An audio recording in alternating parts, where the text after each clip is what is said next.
Alright guys, a very warm welcome once again to the channel. Captain Nabs is here and we're ready to do another flight in the Encore Majestic-8 here that you see here. She's a beautiful airplane to fly, lots of fun, really well done model, lots of good systems background to this model, so I really enjoy flying this thing. I just had to restart the stream a second time because I realized, as I started it, that the microphone was muted, so my apologies to anyone who's already watching. Sorry about that, but we will retry this now with the channel unmuted for once. And I'm just gonna have to turn that right down. There we go. All right. So very sorry about that. We'll get this started again. So we are doing a flight today from Calgary, continuing with my pilot's life schedule here. Calgary out to Regina. Thank you. And as you can hear, FS2 crew is here hard at work with me today. So it's a pretty straightforward flight, 350 miles, takes us just over an hour to do this flight, straight shot across the prairies. The scenery will not be as exciting as the previous couple of days have been, and the previous couple of flights have been, but nevertheless, you know, we've got to get the schedule done. This is the schedule we've been assigned by the airline. We've got a whole bunch of legs still to go in it here. After we do Regina, it's back to Edmonton, then Calgary, and then a Fort St. John turn back to Calgary, then a Kamloops turn back to Calgary, and then a Saskatoon turn back to Calgary. So some long flights out there, some interesting flights, a large variety of airports, which is nice. Visit some airports that I've never been to before, so it's going to be a bit of an adventure in that sense. But today is Regina. I've been there. It's a pretty quiet little airport, especially when compared to Calgary, but nevertheless, here it is. We got to do it, and we're going to do it. As you heard, we are doing it again with FS2 crew. I do enjoy so much FS2 crew. It brings a whole level of realism to the flight deck that you don't find otherwise. So we'll pull up that window, and as you heard, our FO is already on board. He just started the walk around, and so we'll hop in the flight deck here. So we're in the flight deck of our Mighty Dash 8 here. I have done the power-up checklist just before I realized that everything was still muted. So I did the power-up checklist, so that is complete. So we're just going to carry on from there. It's nothing too exciting, and I really want to get this flight done today. I do have a couple things to do later on today after this flight's done. So if I want to get this stream done for you guys, I got to get it done now. So without further ado, we're going to start with the pre-flight procedures here. We've already done the whole the flight deck prep flow and checklist, so we're just going to do these pre-flight procedures here. Let's make those a little bit brighter, because maybe it's just me, but those ones especially look a little bit dim. Maybe it's just because it's getting brighter out. As you can tell outside, it's the sun is just coming up. We're doing this in real time on the not quite the west coast, but in Western Canada. So it's still pretty early morning here for the time that I'm streaming at, but the sun's coming up there slowly, so it's going to probably rise just as we get airborne here, and we'll get to watch it rise across those flat prairies. Alright, so we're going to go through and we're going to do a quick flow through the flight deck to make sure everything is set up. So the electrical panel is all set, batteries are all on, everything's basically on with the electrical panel, and ice protection, everything is off right now. The engine intakes are open, and actually one thing, actually disregard, no, don't worry about it. Actually, yeah, one thing we do need to do before I forget is let's request the fuel truck to show up, please. Give us the fuel we need. So let's see here. Yeah, so the ice protection panel is all good. We should be doing the 24-hour system check as well, so let's go ahead. Actually, I can't do that test if I have not. And there's one of those little majestic glitches. That valve needs to be open because you need to see it close properly when the test is run.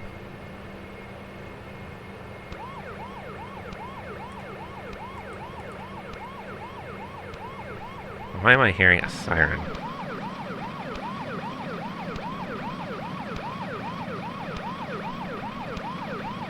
That is no fuel truck.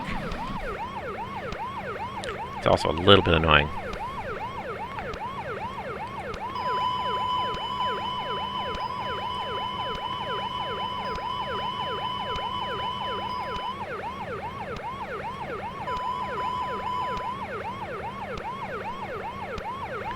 And you guys probably hear this periodic click there on the stream, and I'm not sure where that's coming from.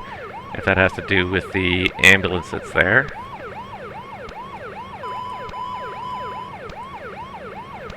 Hi guys, do you mind if we start boarding now? Okay. Yes.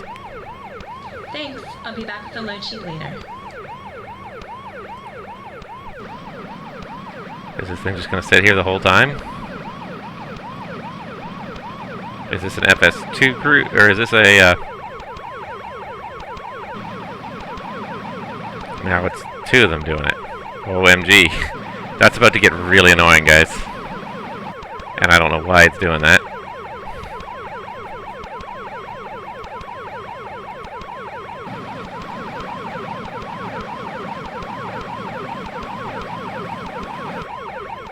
Wow.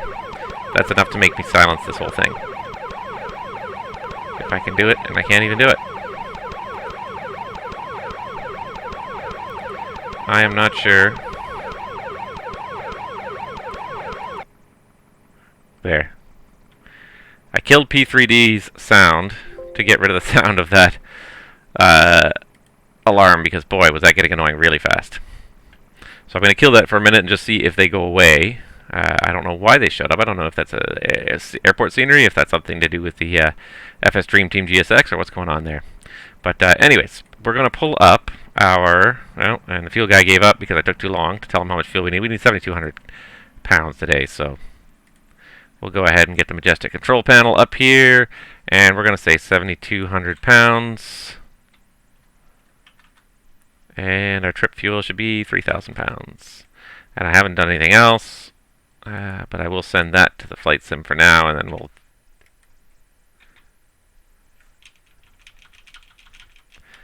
And we'll do the...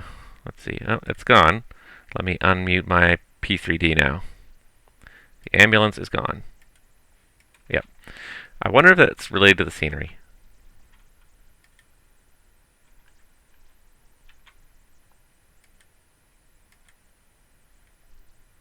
Now I don't know.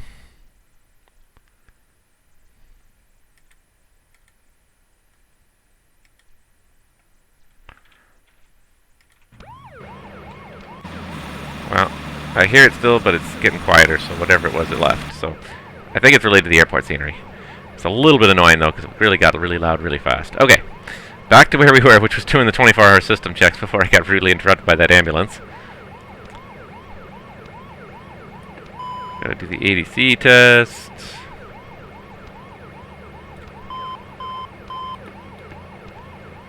And on this side as well, and after 5 seconds you should hear that tone because we're above the red line. Stall test.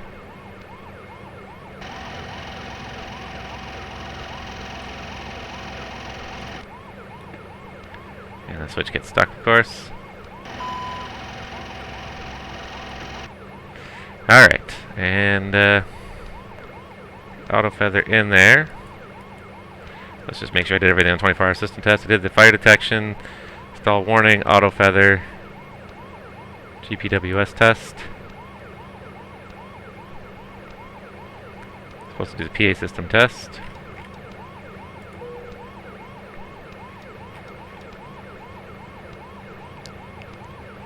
And that's slow.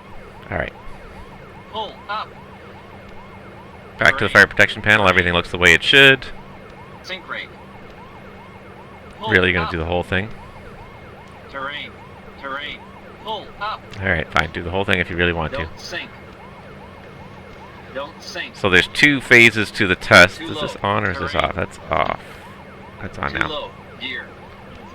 So there's 2 phases to the GPWS test when you do it. Too low. Terrain. Did I request boarding? Light slope. Boarding passengers now, yep. Bank angle. So phase 1 just tests like the 2 most critical calls, but then if you press the button a second time in short order, it tests every call out in the GPWS system, which takes about 4 or 5 minutes to get through all the different pre-recorded calls. 1,000. 50. 40. 30. And that's why it sounds like we're landing now, is it's testing all of those GPWS calls. 10. Alright, caution lights. Too low. Test. Terrain. Alright, thank you. Terrain. Caution. Terrain. Everything else looks good there. Terrain. Caution. Terrain. Alright. Terrain. Lights look Terrain. good. Pull up. Oh my god. Shut up, you stupid GBWS system. So obnoxious. And that siren is still there. That ambulance is still driving around somewhere. Wow, let's get the heck out of this airport. It's driving me nuts. Okay, sorry, let me just find my... There they are. Numbers for the Dash 8. Alright, so let's consider the loading today. We're going to have 60 people.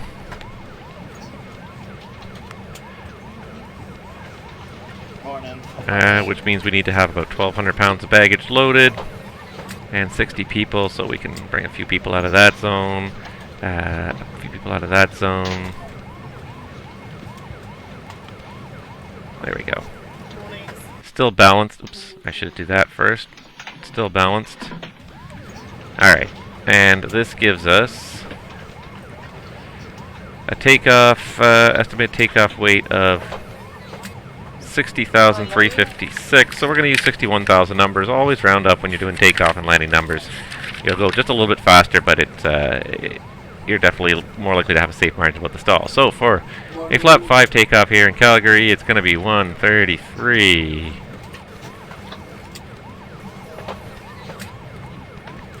133, 133.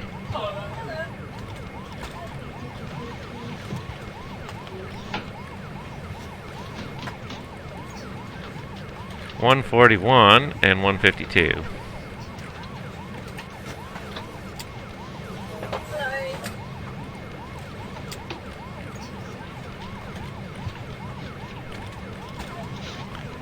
Alright, so things are going well. The FO's back in the flight deck. He's doing his flows. I'm getting stuff ready here. I don't even know. I have to look at my Navigraph charts just to figure out where we are here, but I do know that the altitude in Calgary is definitely in the neighborhood of 3,000, so I gotta get this up there. I'm gonna go look at it in 1 second here.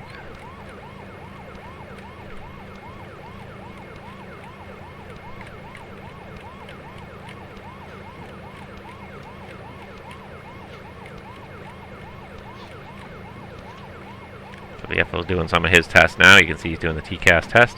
Alright, so let me pull out my Navigraph charts here really quick for Calgary. And...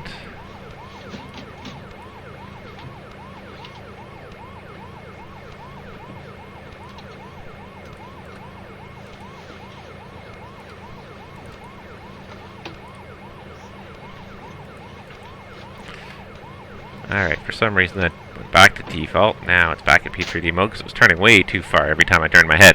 Okay, back to Navigraph charts. Where are you, Navigraph charts? Alright, so for Calgary today, let's see here. Taxi out, we're just going to need the airport info. And this will give us the field elevation here. 3606. Rounded up 37, which means we need 47 for a flap retraction altitude. Perfect. And while I'm down here, I'm also going to... Oops, not that one. I'm also going to look for the SID for Calgary today. I think we're just be doing the Calgary 7 departure, which is a straight-out vector SID with a top altitude of 7,000. So I can set 7,000 here. Oop, too far. And a quick weather check in Calgary here. Oh, sorry, clicking the wrong button there. So Calgary, we're looking at 3021 on the meter, 250 at 3. So they'd probably be using the, what is it, the 17s here. 3023 on the meter.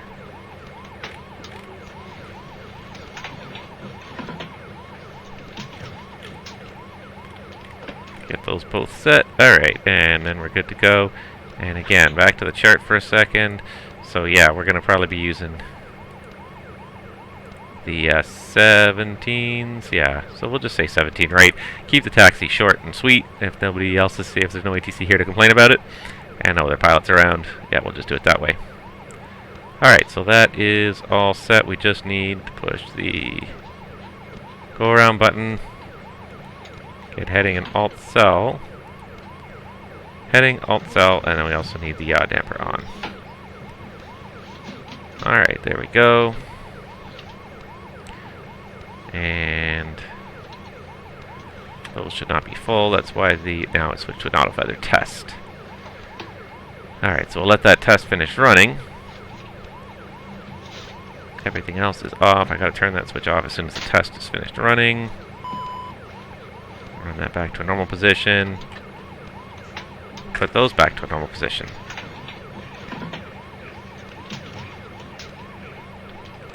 And, as always, the spam phone calls. How do they know when I'm home, too, to make all these spam phone calls to me? One thing I'm going to do while I'm down here is I'm going to set myself a Unicom frequency for ATC. And we're going to set a generic squawk code of 2000.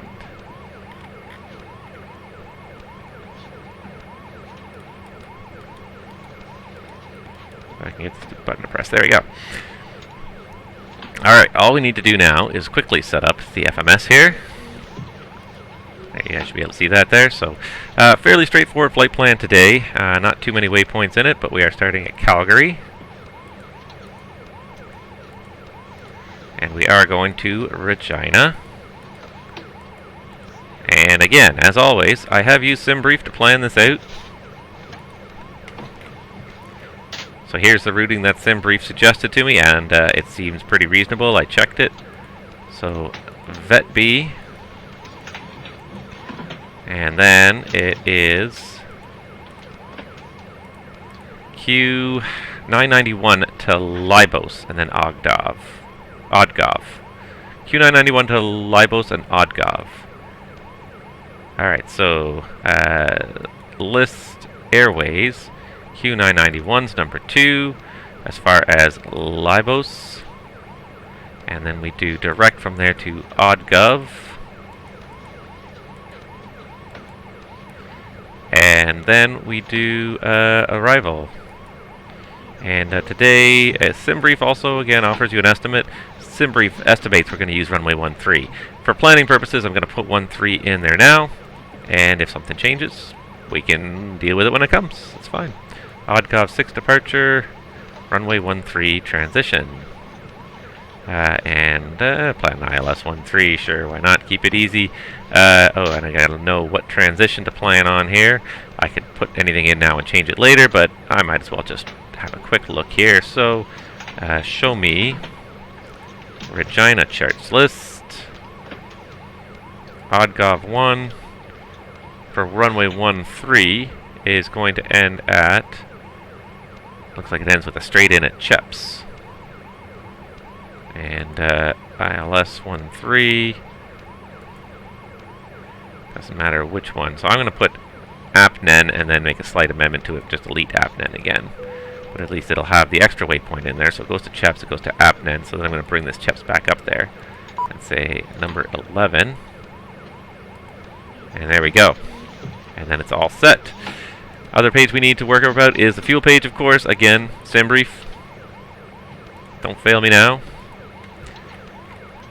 I always find these numbers are fairly accurate and reliable. Maybe not perfect, but fairly accurate and reliable. Now, because there's a whole bunch of numbers I got to copy over here, we're going to put this back on the other screen where it doesn't go away every time I click on the FMS.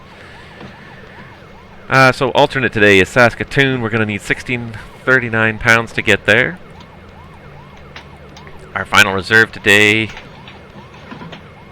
is going to be about 1400. It defaulted back to a 30-minute reserve, and I'm not going to go and make that calculation. 1400 is going to be more than close enough. We do have some extra today anyways. I'm going to put 0 as extra, but we do have extra fuel loaded. Fuel on board is should be 7200 on the money. Yep, it is 7200 on the money. And the ZFW, I'm going to pull right off my Majestic panel here. Of course, you get it on your final load sheet. ZFW 53156 today. 53156. And last but not least, the time zone. I believe Regina is still Central Time. I don't know that to a certainty. I wonder if that's on the Navigraph charts per se. I do not know that to a certainty. I'm pretty sure it's Central Time. You know what? We'll have to do some research on that as we go here. But let's get this flight underway. All that does is just affect the local arrival time, so I'm not going to worry too much about it at this point. Alright, so things are happening. We're mostly loaded. and ready to go. So we're going to go ahead and ask the FO to do some things for us.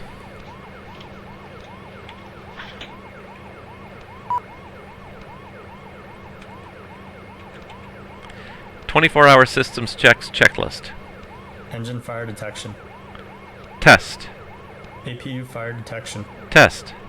Baggage smoke warning aft and forward. Test. Stall warning test 1 and 2. Test. ADC 1 and 2. Test. Auto feather. Test. GPWS TCAS. Test. PA system. Test. Trims. Test. 24-hour system checks. Checklist complete. It's a very redundant checklist name. 24-hour systems checks checklist. I hate the name of that checklist. Okay, I think we're good to go. Are you ready for the departure briefing? Go ahead. I'm going to mute it for the duration of this, but okay. So, this is going to be a flat 5 takeoff. V1 133, VR 133, V2 133, V climb 141, and V fry 152. Level off altitude here out of Calgary is 4,700 feet. And the departure today, whoa, lost my P3D altogether there. Alright, where did it go here? There it is. Alright, the departure today is going to be the... Sorry, first of all, we're going to taxi out for departure off 17 right on the Calgary 7 departure. I should actually put that in the FMS while I'm thinking about it. I never did put the departure in here. I put the arrival, but not the departure. We're going to be doing 17 right on the Calgary 7, which isn't really much. It's a vector SID. So nothing much happens there, but at least to put something in the FMS for you to look at. And you'll see it on the MFD as well that way. Okay, back to this here. So again, taxi out for 17 right, really short taxi out. We're just going to go around the apron here. Kilo, Charlie hold short 17 right. And then the departure, the Calgary 7 departure, also fairly easy. 10-3 Alpha, 30th January 2020. 100 miles safe is 13,800. There is mountainous terrain off to the west. To the east is the safe direction if we have any climb issues and need a lower terrain. Non-jet aircraft for the Calgary 7. That's us. And refer to 10-4 for additional noise requirements. 17 right, climb heading 165 is assigned, and climb to and maintain 7,000 for vectors to assigned route. So straight ahead, 165 runway heading. That's the one thing I did not set. So let's go ahead and set that right now, and then we're all set. Oop, way too far there. 165. There we go. Terrain terrain is off to the west. To the east is mostly flat Here's a terrain. load sheet for you. Have a safe flight. Thank you.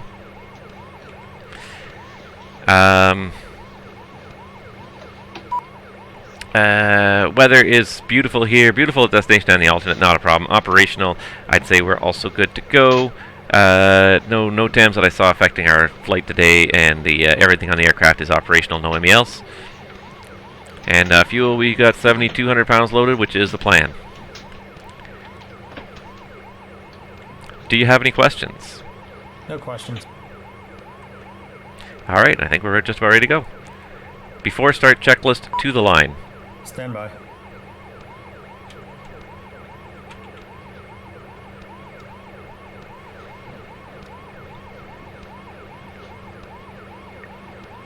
Originating checks flow. Complete.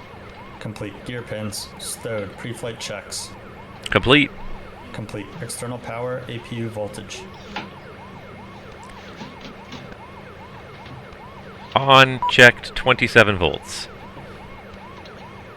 Circuit breakers. Checked. Checked. Escape hatch. Closed. No steering. Off. Flight guidance control panel. Set. Fuel quantity 7,205 pounds on board. 7,200 pounds required. Hydraulic number 3 pressure. Checked. Check. 0 psi. Emergency brake pressure. Park. Checked. Park. Checked. Power levers. Disc. Condition levers. Fuel off. Emergency light switch. Armed. Fasten belt switch. On. On. Departure briefing. Complete. Complete. Before start, checklist complete. Now, for some reason, I just can't seem to get this one exit to close. So let's try again here. Let's try it through the panel here. Aft baggage is closing.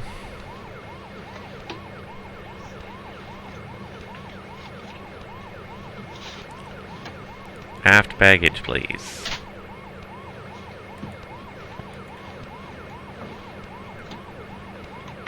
There it goes. Alright, I think we're just about ready to go here. I think we don't need anything else. Let me just have one more quick look at my VATSIM over here. If I can find it. I don't know why it minimized itself, but it did. There it is.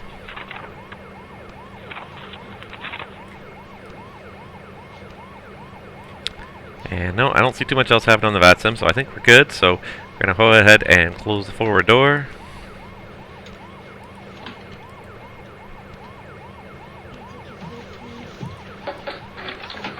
Alright guys, everyone's seated. We're all buttoned up and ready to go in the back. Thank you. If you need anything, just let me know. Getting better at this FS2 crew. Takes a bit of practice, but getting better. Let's go ahead and prepare for pushback.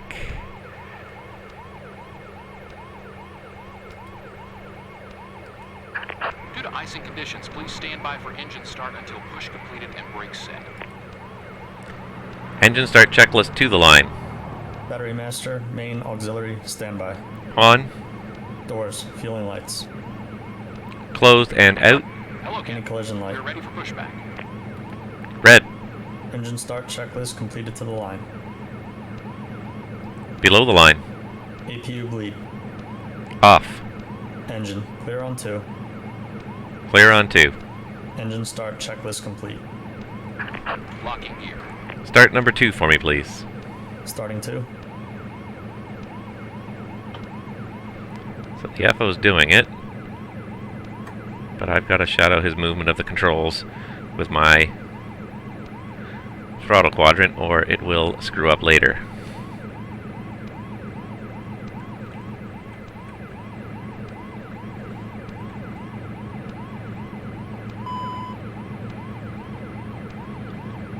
Since I don't know where it's going to push us, let's have a quick look-see here. And, you know, that's probably the best thing anyways. We just go a straight back push. Yeah, let's just do that. Due to icing conditions, please stand by for engine start until push completed and brakes set. Release parking brakes. Alright, so it looks like a pretty normal start here is going on.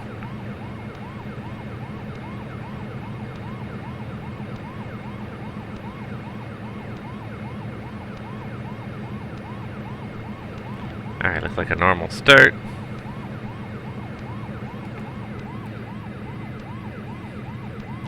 And the generator's holding load. Cockpit to ground. Go ahead. Please disconnect external power. Roger, disconnecting the GPU. That's associated with the start.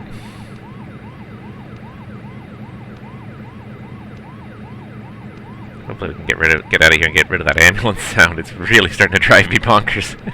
I've never noticed this is an airport before. I don't know why it's doing it all of a sudden. Captain, the GPU is now disconnected. Thank you. Alright guys, you're clear for pushback. Release parking commencing push. Due to icing conditions, please stand by for engine start until push completed and brakes set. Well, too late for that, guys.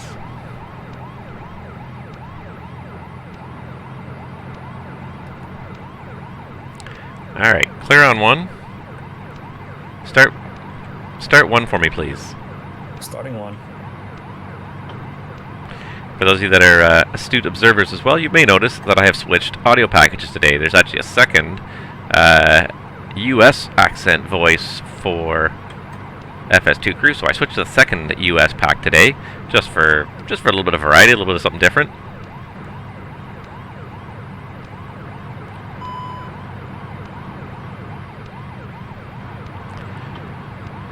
It definitely is nice to have a different voice too.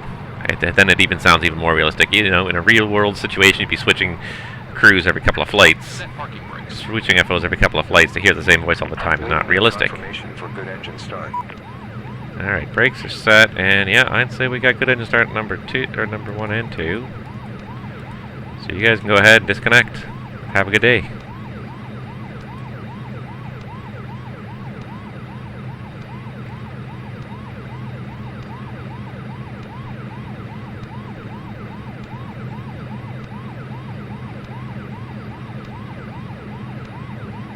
I'm hoping that the little clicking in the background too is also just related to the sound of that siren, and I think it is. I think it's just it's just like the beginning and end of the siren wave file on the loop.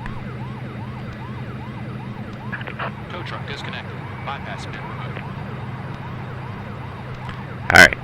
So long, guys. We'll see you next time.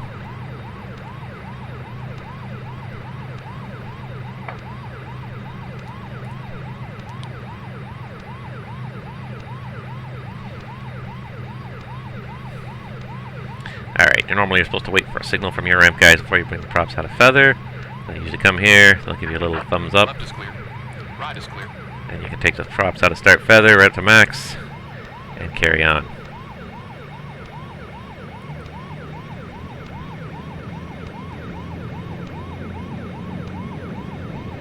Now I'm just going to do a quick check here of my pilot's life here just to make sure. It did recognize that we are going here, and it did switch from start flight to end flight, which means it has recognized the fact that we are en route automatically as soon as we start the engines and release the brakes. So that's good.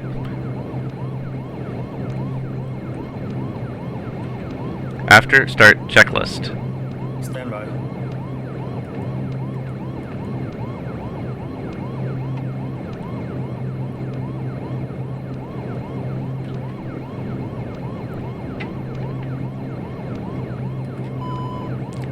It's number 1 red hide.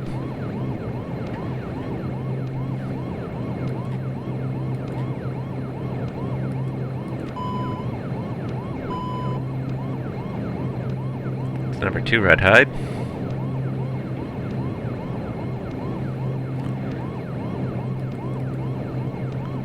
And with all the red hides, it still works the same. External power, APU.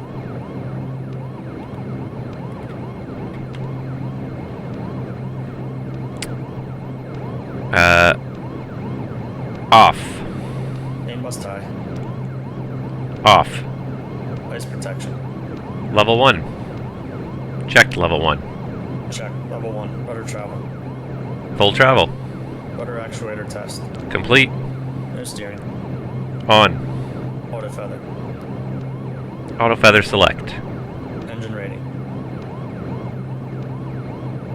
Our top 83% checked. 83% checked.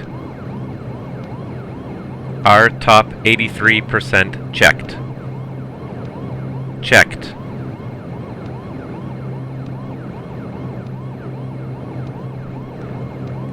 You're really gonna make me do this, huh? You're gonna make me look up the actual specific phraseology, because I'm obviously not doing something right. She sometimes is very picky about things here. Where is it here? For reduced takeoff power. There we go, let's try 83%. Okay, let's try it this way. 83% set checked. Batteries. Checked. Flaps. 5 set and indicating. 5 set and indicating. Auxiliary standby PTU pumps. On. On. Hydraulic pressure quantity. Checked. Checked. Hydraulic number 3 in elevator. Checked. Caution warning lights. Checked. Flight instruments. Radios. Checked. Checked. Altimeters. 3023 set cross check.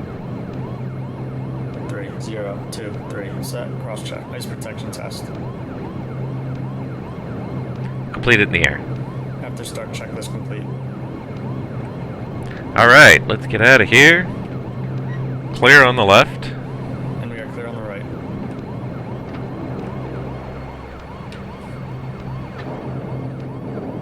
Wait a second. Why did he He forgot to take the control locks off. There we go. Bad FO. Set taxi light to on. Taxi light set to on.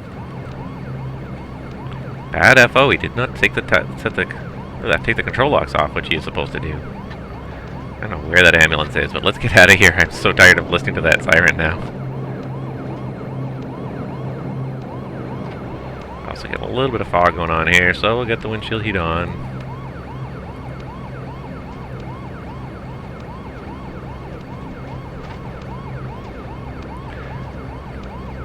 I did not even notice that when I was in Calgary the previous time, but I'm hoping that is a Calgary airport feature and it's not going to show up at other airports. Of course, Calgary is my hub for the time being, so I'm going to be here a lot. I may have to find a way to disable that, because boy, is that annoying really quick. If it just drove by and then disappeared, it would be fine, but to be here all the time, oh my gosh. Alright, really super short taxi out here to 17 right. Really super short.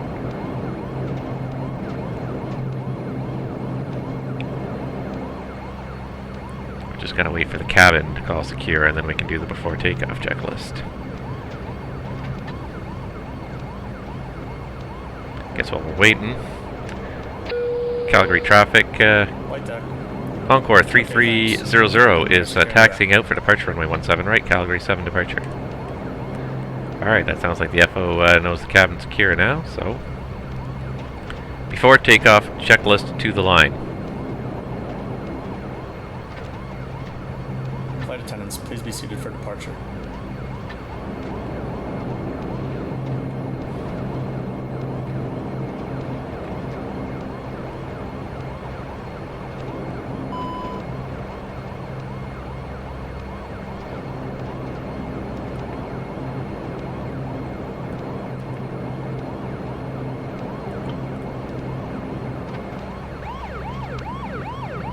FA notification received. Takeoff briefing complete. Cabin PA complete. Condition letters. Max. Max. Trims. 3 set. 3 set. Takeoff warning test. Test. Tested. Flight controls. Check them free. Flight taxi. Taxi. Flight. Flight. Radar terrain. Transponder TCAS on out. Before takeoff checklist completed to the line. Below the line.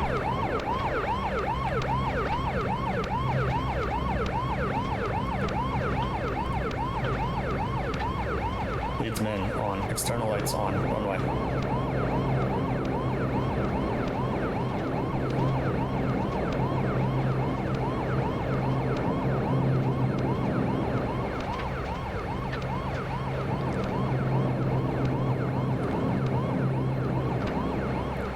Runway 17 right. Heading 165. Before takeoff checklist complete. Why I'm not in MFD mode, I don't know. But alright, I think we're ready here.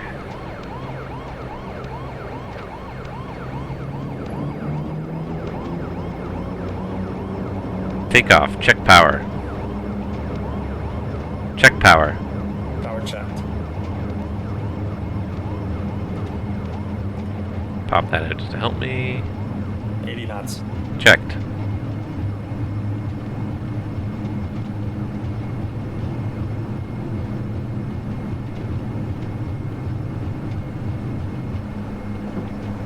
B1, rotate.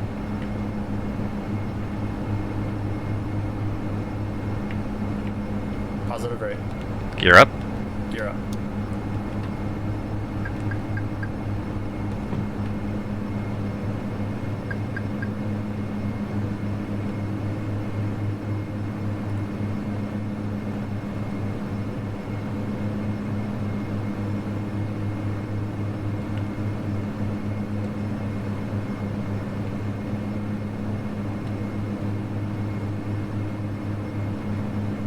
Acceleration altitude. Flaps up. Climb power. Set IAS 200.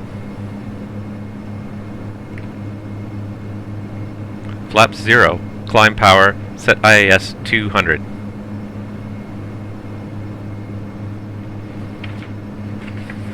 IAS s02e04, set. Flaps 0, IAS 200, climb checklist to the line. 1000 to go. ALT SEL. Check.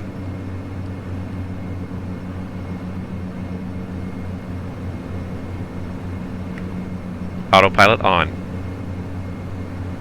Autopilot is on.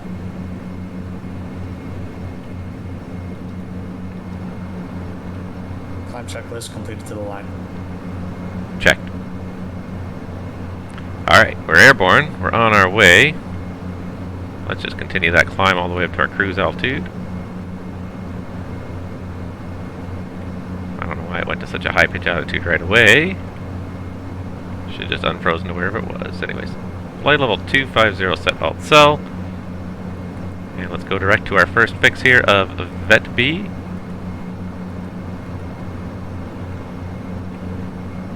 Select nav mode. Nav selected.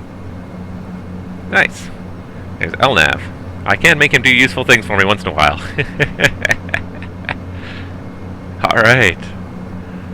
Not too bad. We're going, and I'm getting better at this. I only had to look at this cheat sheet twice for this flight, which is not bad. There's so much to learn on the FS2 crew that you can't learn it all in one go. You can't learn it all even in a couple of goes. You've got to have a couple of practices. I'm getting pretty good at most of it. I obviously missed one thing there. I missed the climb checklist to the line. That's the thing I was really missing. I was struggling to find that. Everything else about that takeoff went pretty well. Thank God the siren is gone. I've been to Calgary a couple of times now. I've never noticed that siren before, but boy, did that get annoying fast. You know, and I always love like these little extra immersion and depth things, but it just wouldn't go away.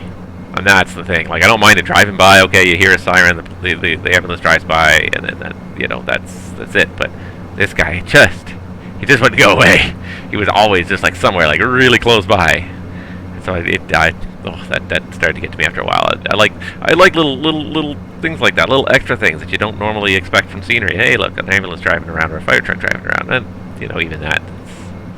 But just yeah, I'm gonna have to find a way. I'm gonna have to find probably what file that ambulance is in, and potentially kill off that file, because I don't think I can put up with that every single time I come back to Calgary for another turn. Wow. But we're underway now. We're on our way to Regina. We got everything. There goes the Calgary Airport right there behind us. There's the city itself, and the airport, leaving it slowly in our dust here. Hopefully we'll pick up a bit of a tailwind on the way. Not much right now, mostly a crosswind. And I know we're through 10,000s, we could accelerate. However, one thing today is that because Calgary is such a high altitude airport, and airlines that operate to high altitude airports, they often change that 10 up check to a 10,000 AGL check, or 10,000 above the airport check. So in that case, we are now 10,000 above the airport. Below the line.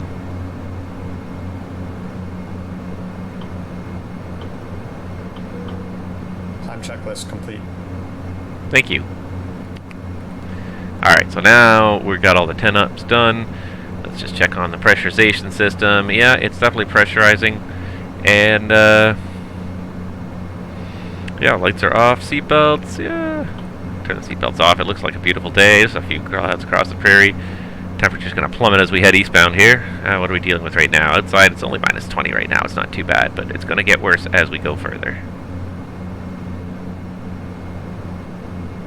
Let's see if we can keep this thing climbing at least 200 knots here. Pitch down just a little more to keep the 200 knot.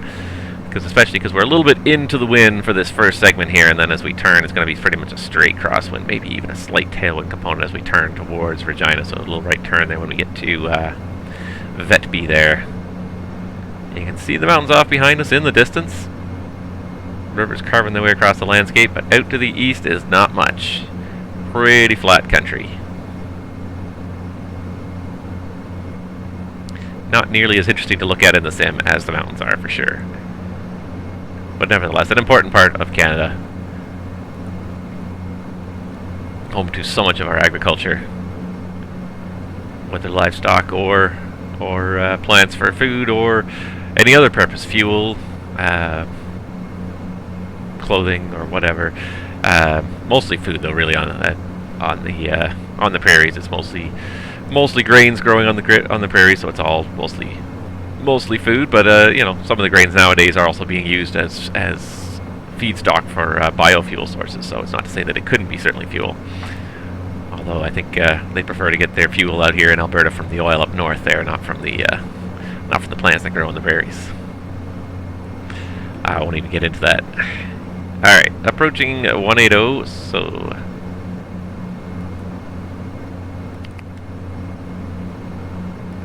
Set standard. Standard set.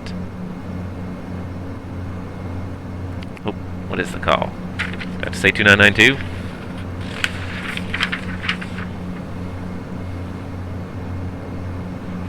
Okay, yeah, here's what I have to say. 2992 set, cross-check. 2992. And that's all he says. This FO is a man of few words. Alright, so now of course comes the inevitable question as we begin to approach the top of our climb. We're well established underway. How much time left? 1 hour 26 right now. We're hoping that's going to go down to about an hour 10, an hour 15 as we accelerate to our cruise speed here. Right now we're grounding, let's see here. We're grounding out at about 230 knots, 250 true. Again, in about 7 miles, we're going to make a turn to the right, so we're going to put the wind mostly across, if not behind us. And also, roughly about that time, we're also going to start accelerating as we level off in cruise.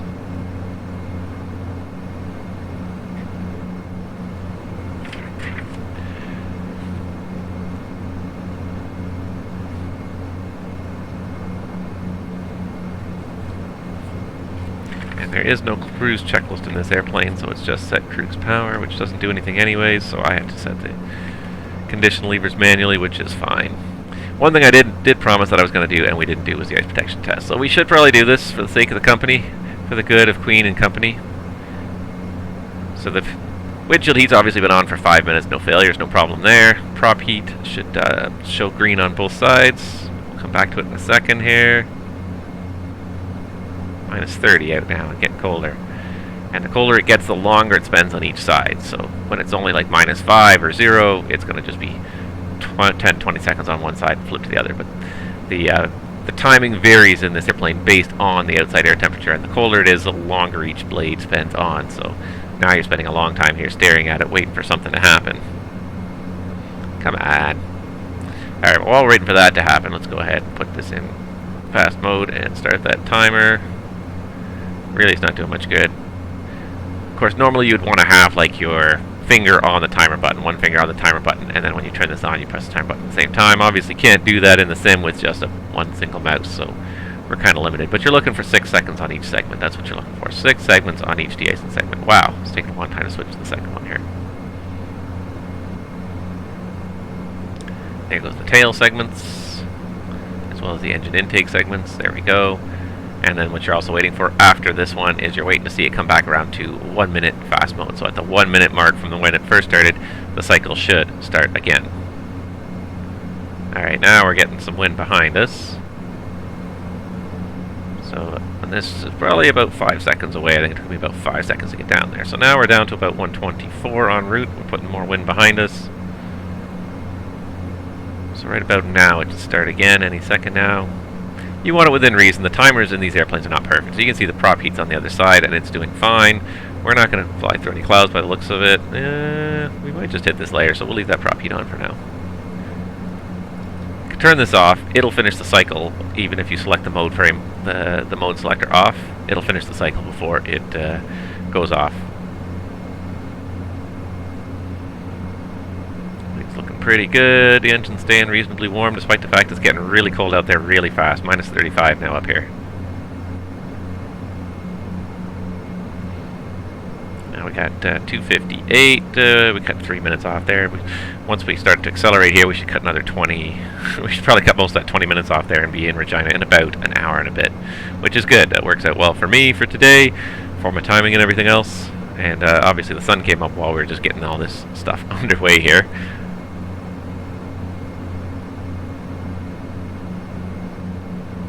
No big deal. Here it comes, though. Even though the sun is up, though, she is not a warm day in Regina. Hey, buddy, guess what? You're doing the walk around in Regina. Alright, almost there. Almost up to cruise. Alright, that's been well over another minute. So we can also just do the manual test of the ice system here. And what we can also do is just turn on the increased ref. Just make sure you're nowhere close to the red line, because you don't want the red line to pop up and cause the stick shaker to go off. Alright, there it is. It comes on. ALT SEL. Check. So in the dash, it depends on the company, but a lot of companies, they prefer you, rather than just say when you make the 1,000 to go call, instead of saying checked, they'd rather have you look down here and read out the words ALT SEL. Because if that ALT SEL is not set when you're 1,000 to go, guess what's going to happen when you reach your air altitude? You're not going to level off. You're just going to keep shooting right through it. And ask anyone who's driven the dash for probably, let's say, a year or more. They've probably seen somebody do it or almost do it. Somebody see it and then it never starts to capture. So even with people being conscientious of that sort of thing, it still happens all the time where people... And I just did a big no-no too. I moved the pitch wheel in that last 1,000 feet. There's another no-no for you dash drivers out there. Never, never, never move that pitch wheel or any of these controls when you're within that last 1,000 feet. Any of these pitch controls, IS, VS, VNAV, ALT, or the pitch wheel, when you're within that last 1,000 feet. Because if you do it once it goes into the ALT star, into the capture mode, and then you move any of these, you touch any of these things, move any of these things, ALT SEL is disabled, and you'll switch to a different mode, so you will not level off at 250 as you had expected. So the rule of thumb in the Dash 8, do not touch any of the flight controls for the vertical anyways during the last 1,000 feet of your climb. Because especially if you're climbing quickly, the ALT star may start early. It may start 500 feet before you get there. And if you're not paying attention, it'll say it in yellow, but it's a little yellow indication down here. If you're kind of looking around up here doing this and not looking down there in the corner, you will miss the fact that you have now knocked off the ALT SEL and you will shoot through your altitude. As I said, ask any dash driver who's driven the dash for probably more than a year. They will either have done it themselves or seen somebody do it. It's a poor system, I think. I tend to agree. I've heard a lot of trainers and other people complain about it, and it is. I think it's one of the big pitfalls of flying the dash, is this bloody ALT SEL button shouldn't exist. If you set an altitude in there, you want to capture that altitude. Plain and simple. There should be no two ways about it. You should capture it. So the fact that you can't, it's very frustrating. Anyways, we're going to do our cruise check there. Still accelerating, but we're just before we forget, so we got the props back to 850 and away we go. Now we're showing 1 hour 7 and still accelerating. Alright, now we're looking a little better, so just over an hour from now we're going to be into Regina. Good stuff. Another leg done. We're not going to have a chance for a second leg today. Just plain and simple, it's just not going to happen. As I said before, I have a bunch of stuff I have to get done later today, so it's just not going to happen. Unfortunately, I would like to, because it's not a particularly long flight. A little over an hour, and then back to Edmonton is, again, is basically the same thing, by a little over an hour. So possibly the next time we get a stream in here, we will shoot back to Edmonton, and then, again, down to Calgary very quickly in short order. Possibly, I don't know. It depends on how things are working out that day, but I'd like to try and do that again. Alright, the prop heat, yeah, we're skimming the tops. We don't really need that. The one thing I didn't do as part of the manual ice test is I did do the manual mode test, which is where you just check the manual switch and make sure that it does activate all the light segments. Well, that activates the boots, and the boots are indicated by the light segments. You can see it from in the flight deck. Not all the segments, but the outer 2 or 3 segments on each wing, you can see from the flight deck that they are inflating. But the rest of them, the inboard ones, the tail ones especially, and the engine nacelles, you can't really see from the flight deck. You can see those first outboard too, which is kind of nice. I've moved on to a jet now, and you can barely even see the wingtip from the airplane. But these nice black boots here, whenever you do fly the dash and you pick up ice, it is very obvious. You can see it very clearly on out the window. You can't see the whole wing, but you can get a very good indication just from what you can see out the window there. Alright, I think we got about as much speed as we're going to get out of this today. We got a little bit less than an hour now, so we're doing okay. So what else is new in the world of flight simulation these days? Not a whole lot. The post-Christmas stretch is kind of a little bit of a quiet time. A lot of people are working on new products. Not a whole lot of new stuff is launching. I mean, there are quite a few airports that are launching. Nothing Nothing game-changing, nothing I think that is hugely expected, or anticipated anyways. So nothing too crazy going on in the world of flight sim that I can think of. Obviously, people are still churning away at Microsoft Flight Simulator. They keep on putting more development updates. I've stayed away from the development updates. I don't know why. I guess really for me, it just I'm interested in the new sim, but I'm certainly not obsessed over it. I'm not going to. I'm probably not going to be an early adopter, an early upgrader. I'm going to probably take the wait and see attitude. Let's see how this plays out. I mean, this sim is not bad. P3D as a sim platform is not bad. All things considered, considering where it's coming from, all the heritage built into it, and what really people have managed to do with this platform now in version 4 with 64 bits. The detail, the level of sophistication of the aircraft models, the various scenery models that are out there, it's a really good. It's a really good platform overall. It does have its shortcomings. The scenery could be better.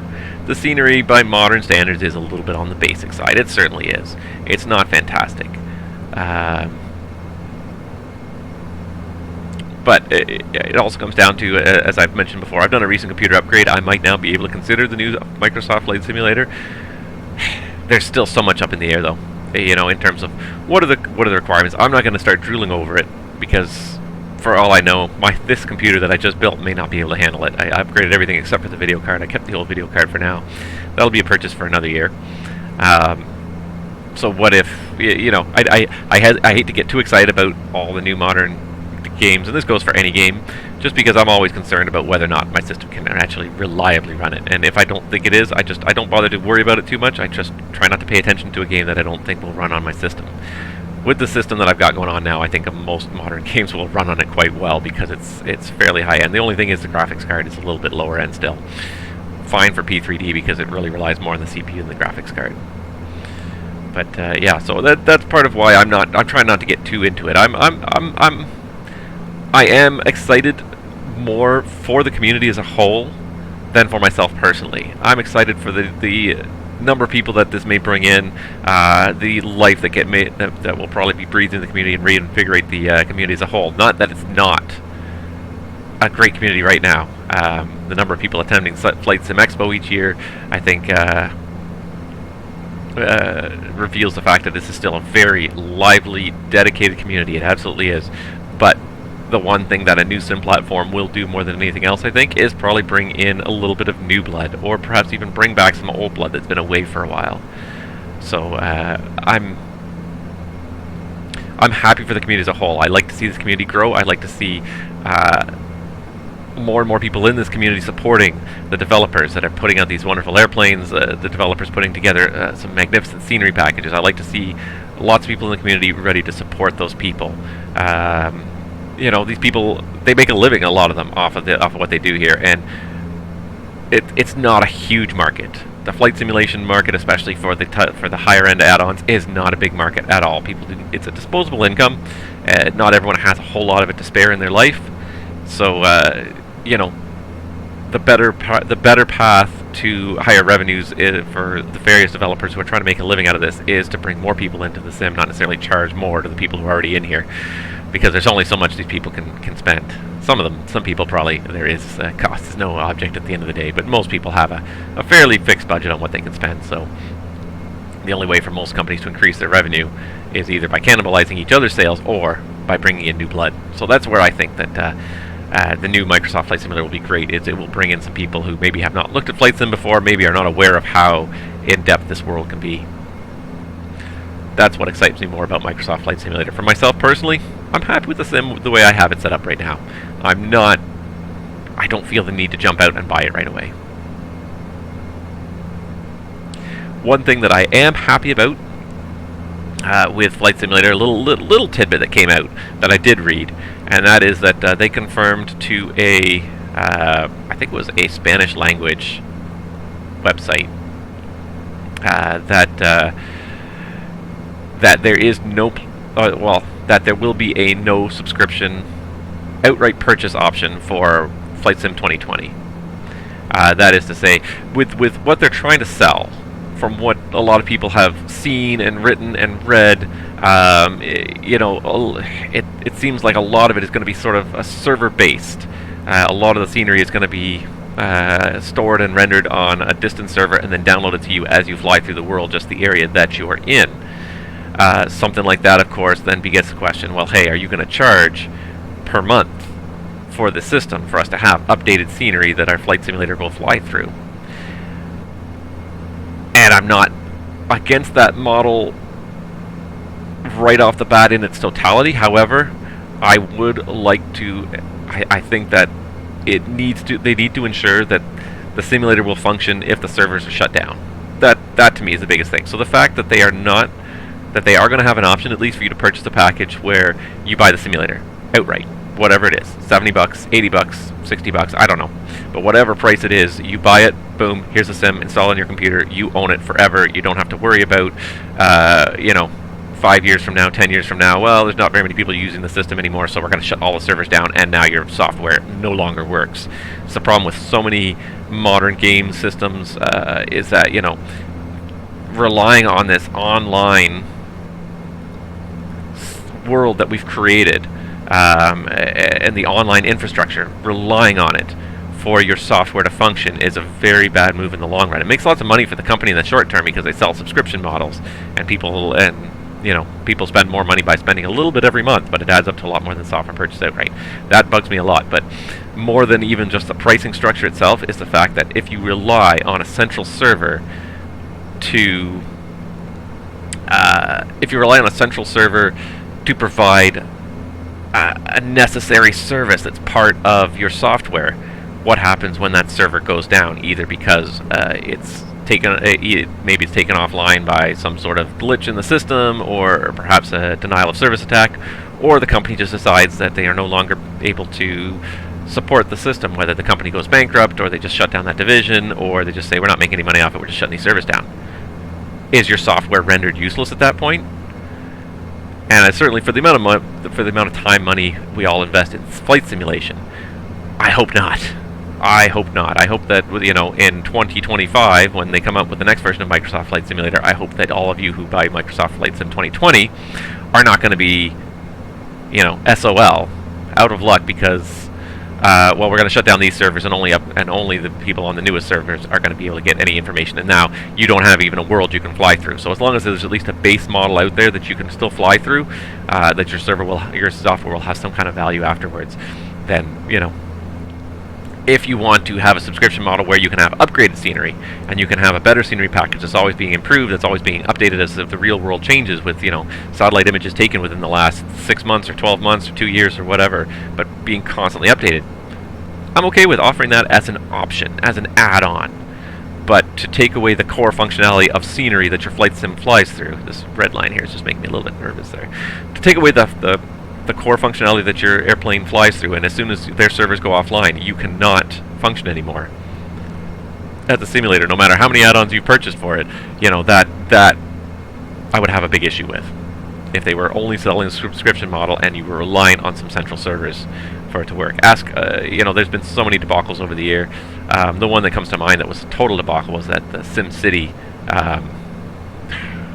which one was that? Was it like 2013 or something like that, where everything relied on the central servers. You couldn't play offline for any length of time, and if their servers went offline, or if you had internet connection issues, or their servers were saturated, boom, guess what? You can't play the game you've paid good money to purchase and play.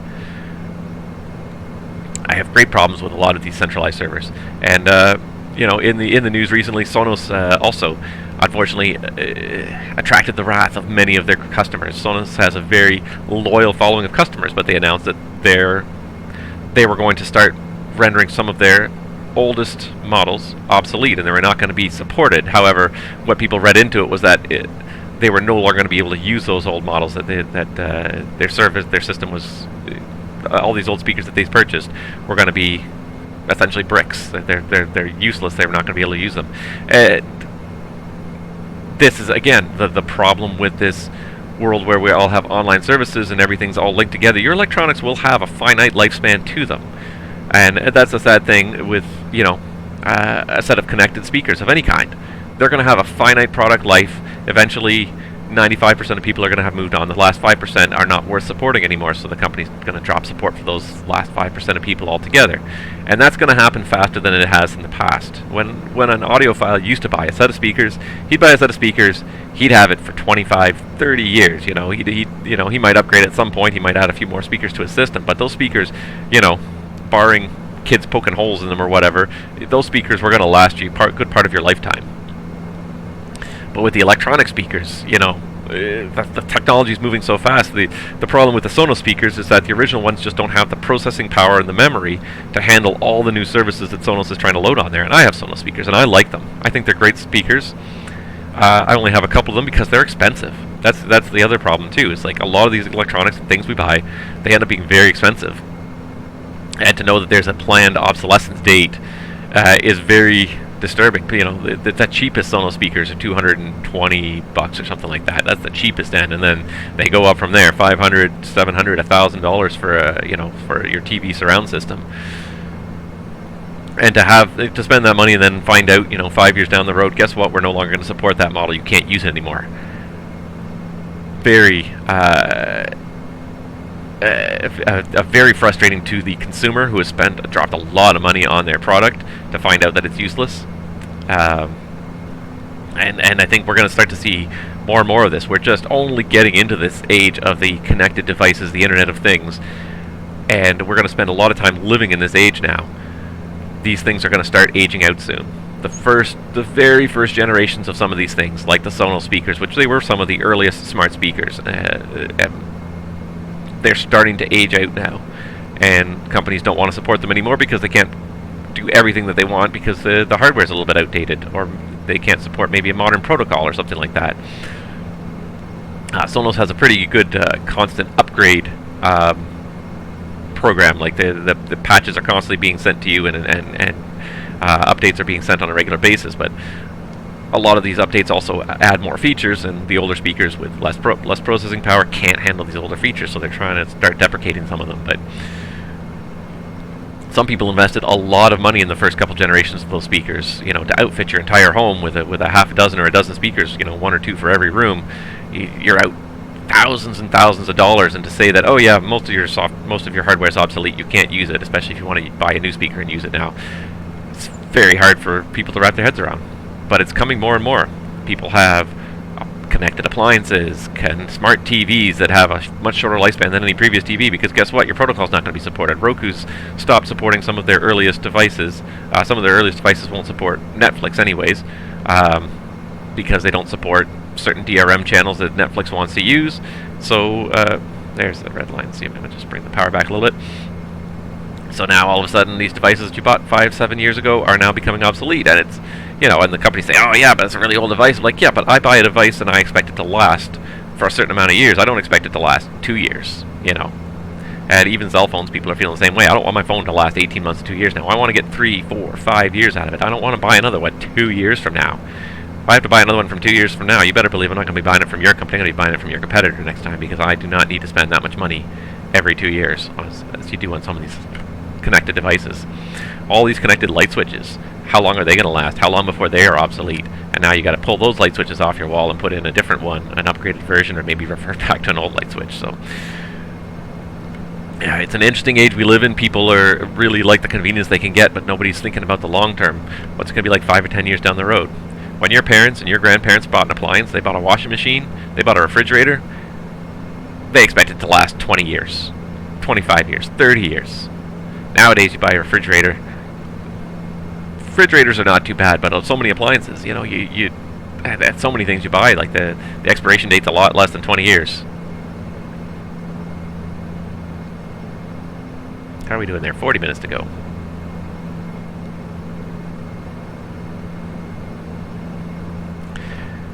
Long story short, buyer beware. When you're starting to look at a lot of these electronic devices, ask yourself this question too, if you're going to buy any of these electronic devices. Do I think this company is going to be here in 5 years or 10 years to support me?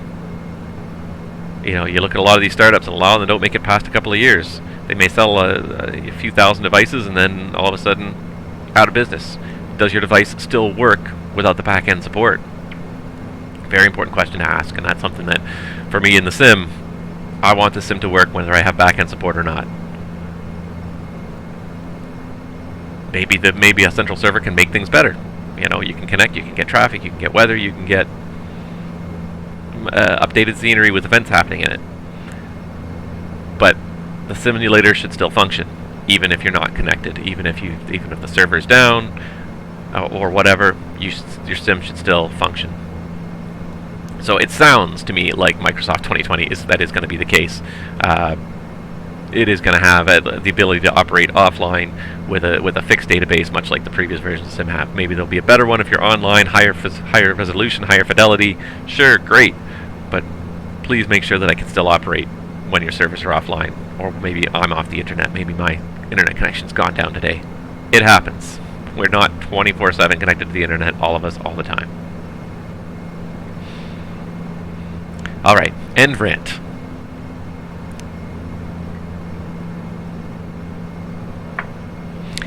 Not a whole lot else to talk about.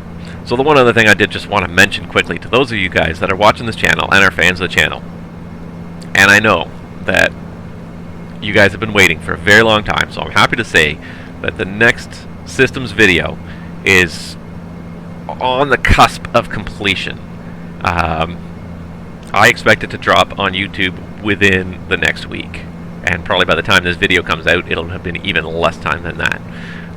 If it's not out already. I am literally 98% done the video.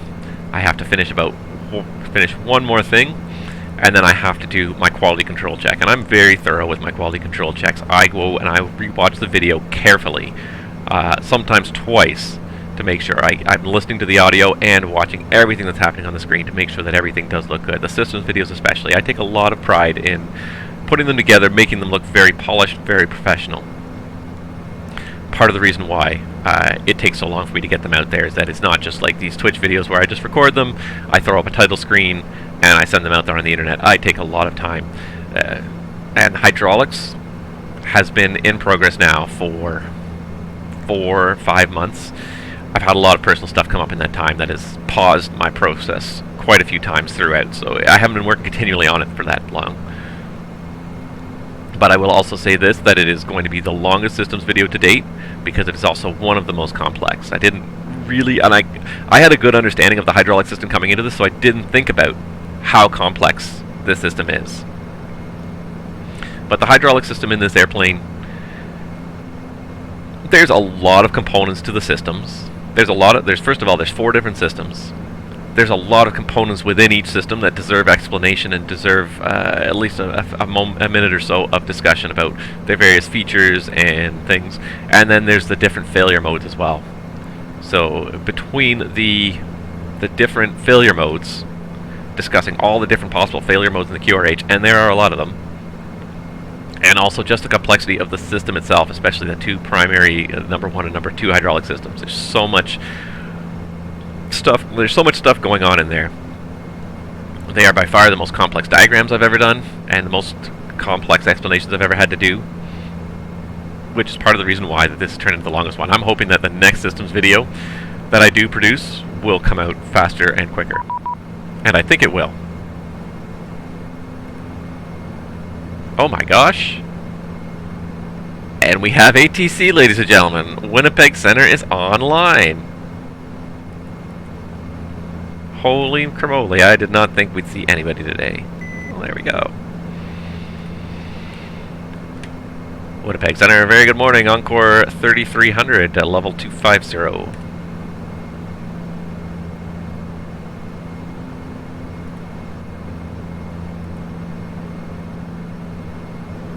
No, nothing? Did I get the right frequency? Hold on. Let's just make sure.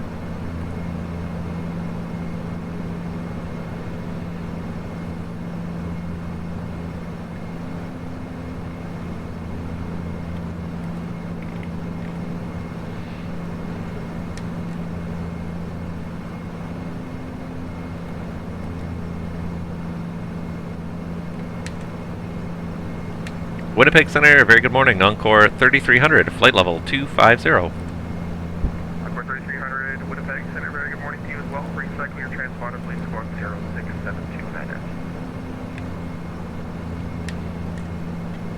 Okay, 0672 and ident for Encore 3300.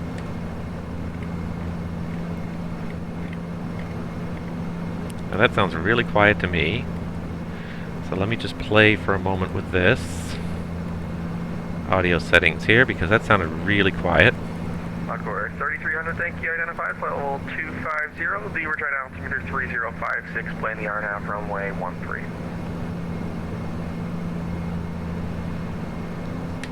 Okay, plan the RNAV runway 13 and say again the altimeter, Regina? The altimeter 3056, 3056. 3056, thank you very much. Encore 3300. 3056, there we go. Now the question is, can anybody hear that? Because it is not making an impact on my audio output as far as I can tell. It should be.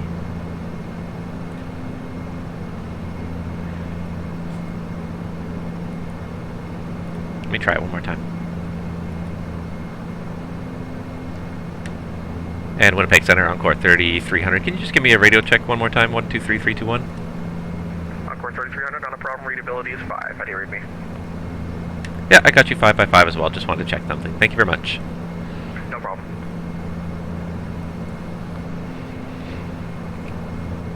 I honestly don't know if you can hear me or not, so I'm going to just check it again here.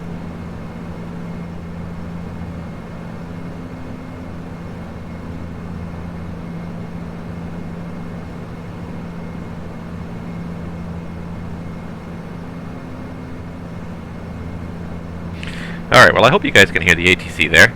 He just sounded very quiet. He didn't seem to be making a huge impact on the output, on the audio mixer here, which is why I was a little bit worried if you can hear him or not. So I hope you can hear him.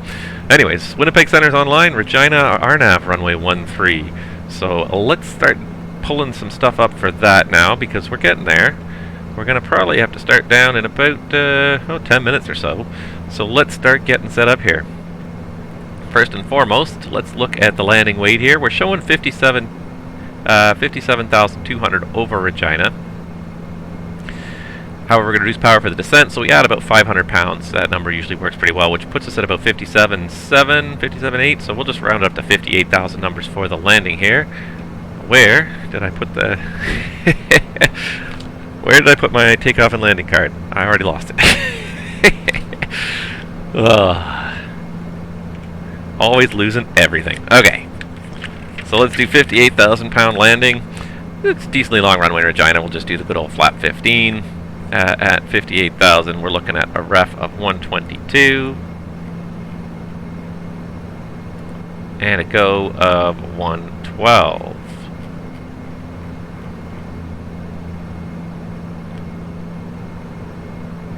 And then we're looking at fry and climb of 25 and 49.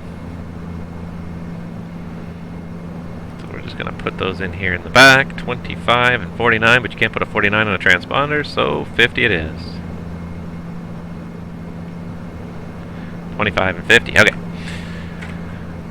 And where's my Navigraph charts? Come here, Navigraph charts, wherever you are. No, none? There we are. Okay. So we're done with that. We can switch to the Argh arrival, and we are being told to expect the RNAV to runway 13, which is cool. We can do that. Looks like a beautiful visual day anyways. This plane is not the best at flying RNAV approaches, but we're going to plan on the RNAV Zulu here to runway 13 via straight in via Cheps, because this one's just going to lead us to straight in via Cheps. So let's just change that up. So we're going to do we're going to flight plan menu, arrive. Star is the same. We're just going to change the approach. We're going to do the RNAV Zulu runway 13. Via APNEN I'm going to put in, and then again we go back to flight plan. You can see that actually Cheps is at the end of the star, so we're going to move up the other Cheps there to overwrite this one, number 14. And now it's Argh Cheps straight in. Perfect.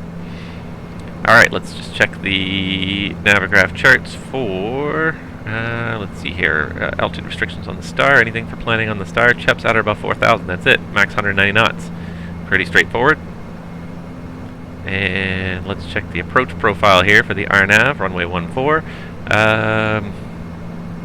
the RNAV, runway 13, excuse me. And recommended to join at 4,000. So if we level off at Cheps at 4,000, that's going to give us a good 3 miles level, which will help with any speed restrictions. Yeah, speed reduction we may need. So let's plan on Cheps at 4,000. So just for VNAV planning purposes, let's harden that one up. VNAV to Cheps. Cross at 4th. No, make it. Yeah, okay, is it going to do it? Oh, it is going to do it. Okay, 4,000 at Cheps. And 13 minutes till we start down. Perfect. Getting there, getting there. Alright, and yeah, so we can do a approach briefing here while we're thinking about it, and while we're getting everything in there, let's just check what the minimums are here. So the straight-in LNAV, VNAV minimums here, we're going to do 2224.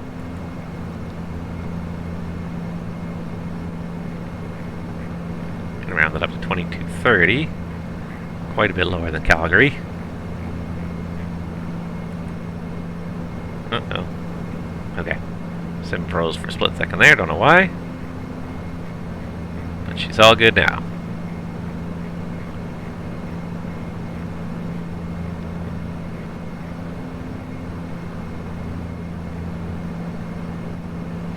Alright, 2230. And that's about it now. The one thing we actually will probably need on this one here, and wow, I haven't done this in a long time, cold weather temperature corrections. Oh yeah, at minus 30, it's VMC, so we really don't need it, but we should be doing it anyways. Wow. Alright, let me see if I can pull up some information here. Cold weather temperature corrections. I have not had to do this in a long time. But at minus 30, you better believe we're doing it. Now, again, it's VFR. You could get away with not doing it because you can see the ground. However, it is prudent to do this.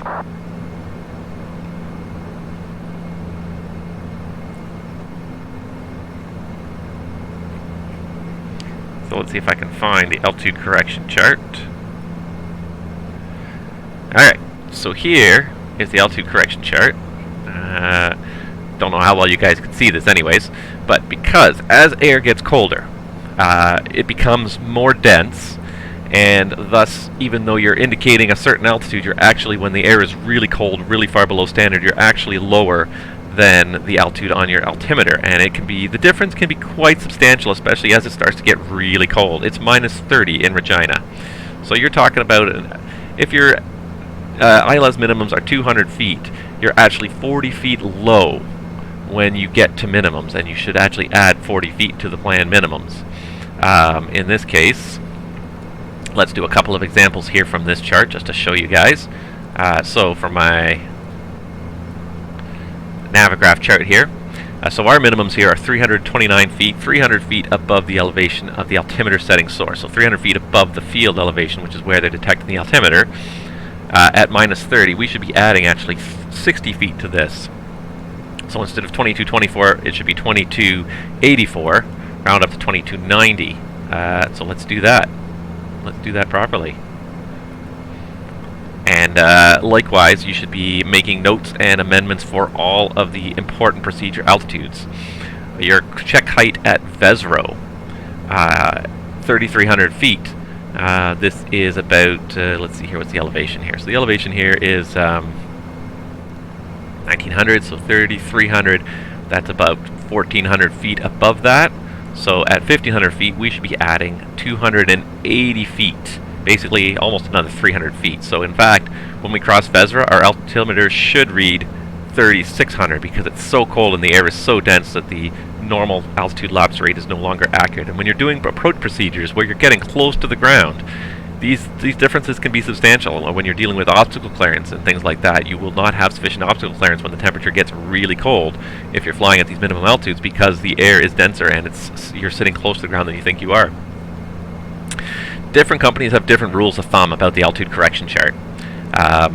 one company I worked for, they said use the altitude correction chart anytime it's colder than -10, or make a correction. Another company I said worked for said -15 is their threshold. They prefer you mandatory below -15. If you want to do it above -15, that is optional, but below -15 was mandatory that you use this. A lot of FMSs, a lot of the modern FMSs have this built in there. When you put in the temperature at the landing airport, it'll automatically make these calculations for you. The Dash 8 is not that smart. You have to make these calculations manually, so we should expect 3,300 crossing Vesro. Any IFR altitude that's given to you by ATC, you can assume is properly temperature compensated. They do have different minimum vectoring altitudes in certain regions based on the temperature. So if the temperature gets cold in a certain amount, the minimum vectoring altitude will actually go up if it's based on obstacles and obstructions. So anything that's issued by ATC, you don't need to worry about. ATC issued altitudes are fine. However, anything that is published on a chart it's not compensated in. You can see here there's also a warning here. For uncompensated Barrow VNAV systems, LNAV VNAV not authorized below -22 degrees and above 54. So if your system does not allow for compensation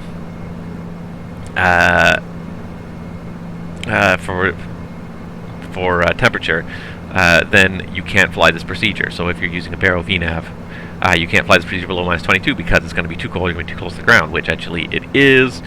This system does not have the temperature compensation built in, so we're going to actually request the ILS 13. Now, after all that work, we're going to request the ILS 13.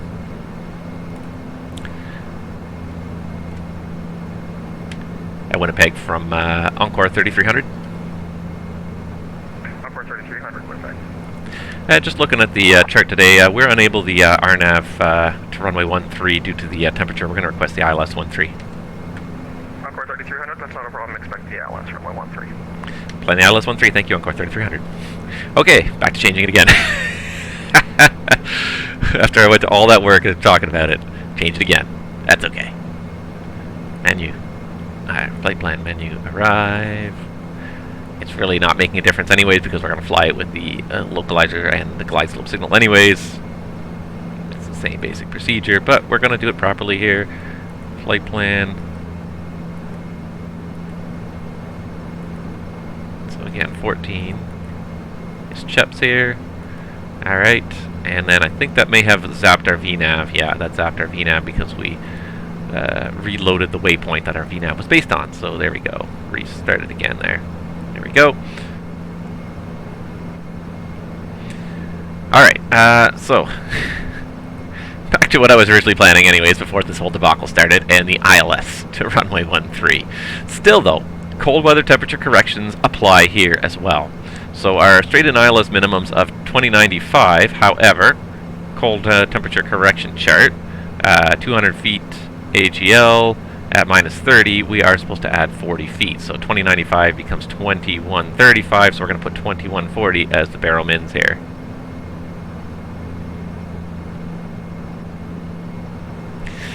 Fortunately, the ILS glide slope, because it does not rely on air pressure, but is simply a radio signal beamed out of the ground at the constant angle regardless of the temperature of the air, the signal does not change. You'll fly the exact same approach. What will change, however, is the point where what your altimeter will say when you cross this point. Your altimeter will say the wrong thing because it's so cold. Your altimeter is going to think you're down here, but in reality you're here. So you have to compensate for these. Again, 3,100. So it's about the same as it was before. We're expecting to see about 3,550-ish, I would say, for the compensated altitude, and we've compensated for the barrel minimums here as well.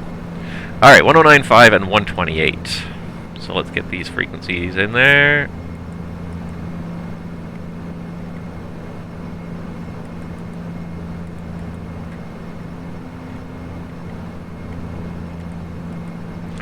.1095, the inbound course of 128.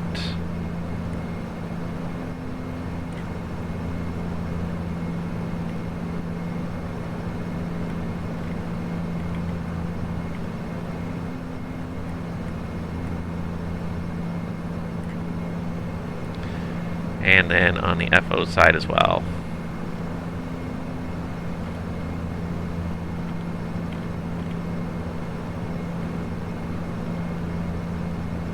There we go. 128. And you know what? This FOE never did direct to wherever we're direct to now. We're direct to Argh, so let's get him going direct to Argh. He never correctly set up his thing here, which is why it looks weird. There, now it's centered. Alright. Are you ready for the approach briefing? Go ahead. Okay.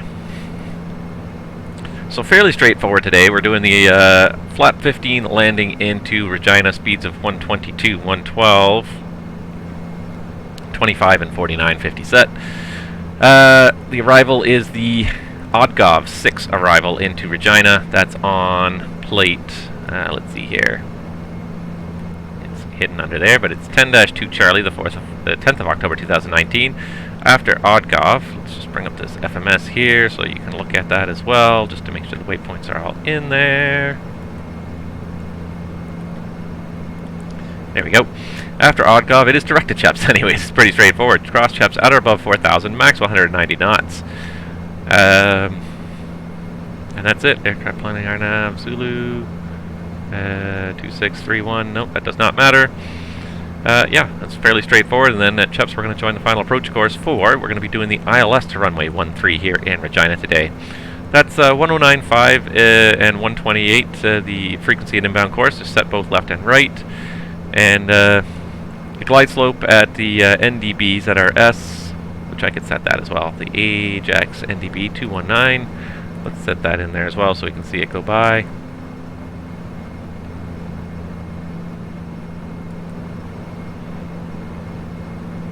On course 3300, when ready to send 11-1000, the return altimeter 3057. Alright, at our discretion to send 1000 on 3057. Encore 3300. 3057. 1000 feet set. ALT SEL. And we're a little bit too far out to arm the VNAV yet. Alright, so we got the ADF on there as it goes by. We're going to see it.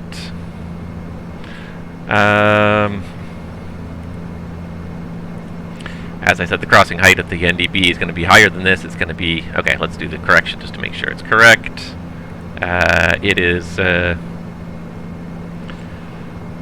So this is 1,200 feet above the ground, so it's going to be somewhere around 190, say 200 feet-ish, pretty much, because you're just a little bit in between there, so about 200 feet above. So, yeah, we're going to cross at about 3,300 feet at the NDB. Down to the minimums of 2095, compensated to 2135, so we got 2140 set. And, yeah, touchdown zone.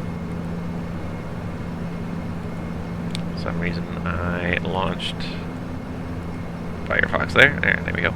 Okay, let's see here. The touchdown zone is at 1895 feet. So one more thing we got to do here is make sure we do set the landing altitude. Or 1900. There we go. And the sector altitude's highest is northwest of the field, which is where we're going to be coming from, 3,900 feet. Missed approach climb to 4,000 feet. Straight ahead track 128 to the QRNDB. Yep, 4,000 QRNDB, that's there. And hold or as otherwise instructed by ATC. That's Regina NDB. Let's see, we're going to have a 3-degree glide slope SSALR lighting system straight in. It's VFR anyway, so we're not expecting too much. RVR 2600 or a half mile are the minimums. Once we land, we're going to vacate to the left. Convenient taxiway, probably be Kilo, and probably a quick straight-in taxi into the terminal. I do not have a gate assigned. We'll have to find the marshaller. And that's about it. No TAMs, I didn't see anything terribly crazy here. Weather is... okay, I'm going to arm the VNAV here, just because I see the VNAV's alive there. Nope. There you go, VNAV's alive. Weather is, other than cold, seems to be a nice day. And operational, yeah, just you got the cold weather temperature compensation in there, no TAMs. Fuel, Saskatoon, let's see here. Saskatoon required. Let's see here. 3,039 pounds to get there with reserves, and we're showing overhead with 42. So we got over 1,000 pounds extra. We can hang out for at least 30 minutes, do a go around, no big deal. And that's about all I got. Do you have any questions? Do you have any questions? Any questions? No questions. And there's the VNAV path, gaining some speed, so let's get that power back before we hit into the red line too far.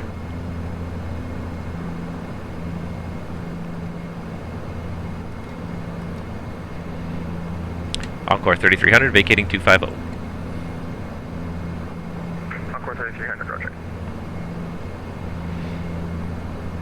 Cool. Coolness. Alright. So far things are working out well.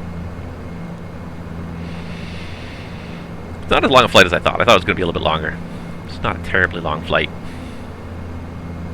Not like those Myrtle Beaches I did in Season 1. Wow, those were long flights. I haven't even had a chance to step off the flight deck. I kind of want to refresh my coffee, but I don't think I'm going to do it because once you start down this airplane, you got to keep an eye on it. You can't walk away. She gains and loses speed too easily as the winds change. As the air gets thicker as you go down. No auto thrust, so you can't leave this airplane unattended, unlike some airplanes. You have to pay attention to it. It's good like that, though. It's a bit of a double-edged sword, but it's good, because the fact that you have to pay attention to it means that you are paying attention to it.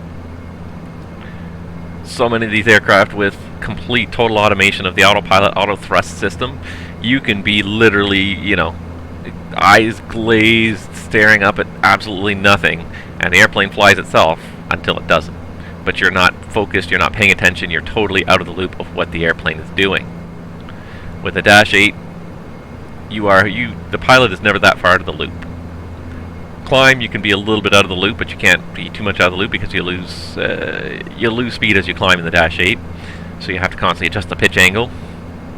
And cruise, usually you can fall asleep because once you get the power setting set for something that keeps you below the red line, she's fine, nothing much happens. But once you get into descent, the Dash 8 is great. It brings the pilot back into the loop as soon as the descent begins because you've got to monitor the power the whole time to make sure that you are not going to potentially overspeed the airplane at any point in time.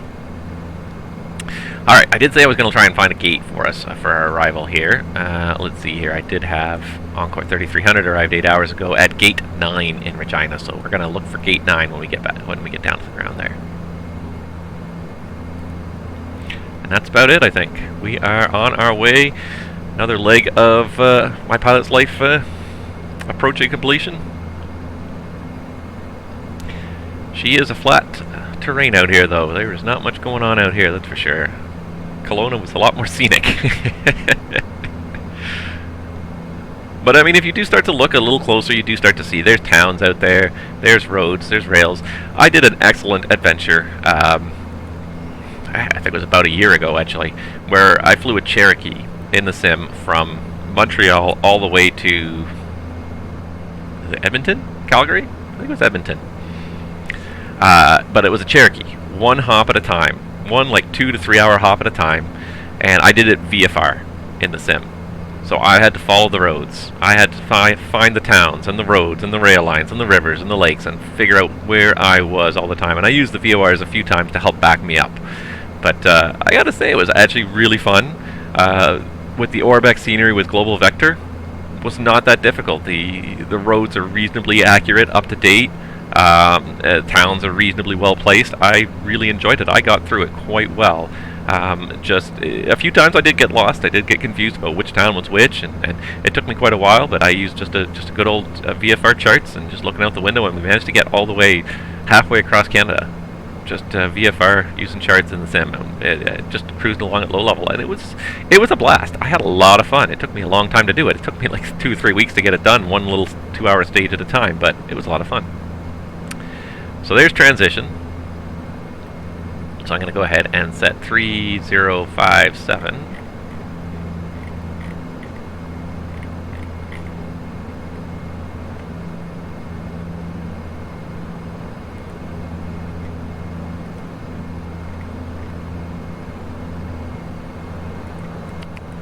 .3057 set cross check.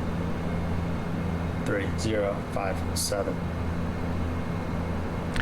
Descent checklist to the line. Altimeters. 3057 set cross check.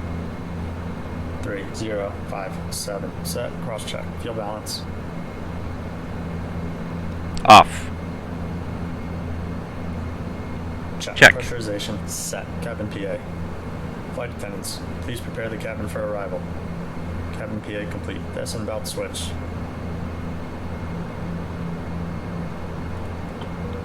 On.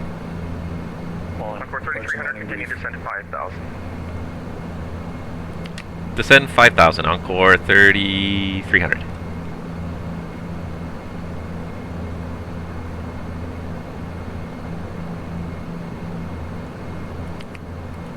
Repeat last.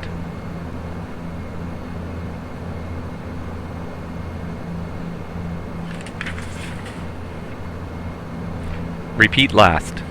Cruise power set.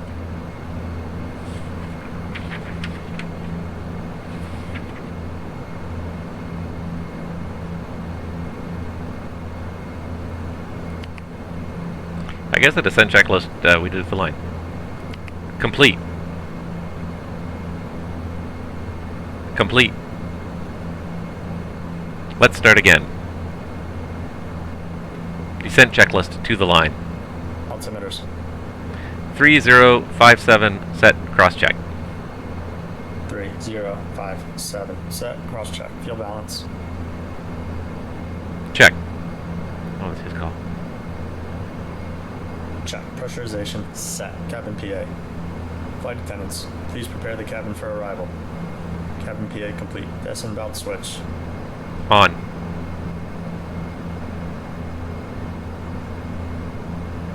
On. Approach and landing brief. Complete. Complete. Descent checklist completed to the line.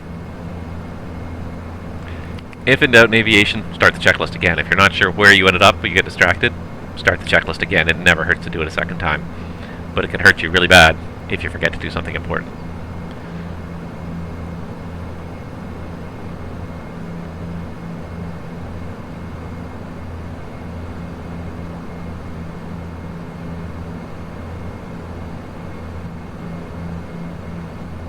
Alright, that's close enough.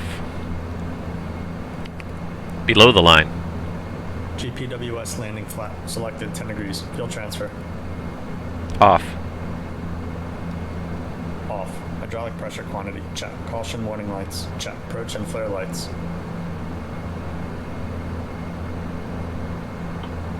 On. Ref speeds. Switch bugs.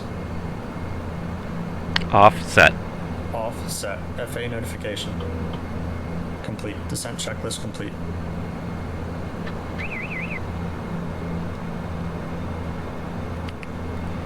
Getting better at this.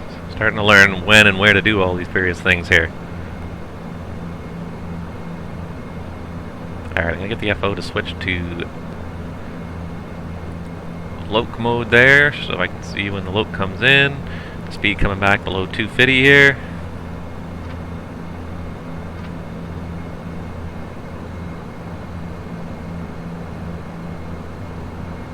And we are getting there.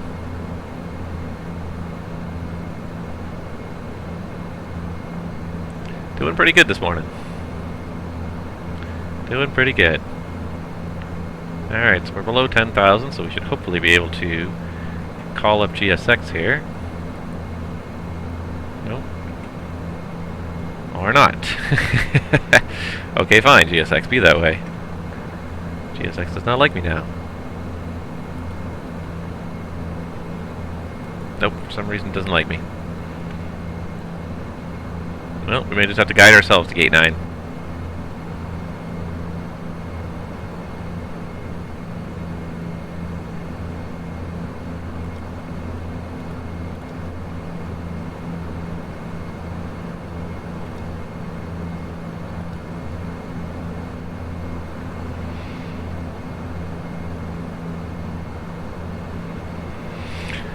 Alright. Should start to see the airport out there soon.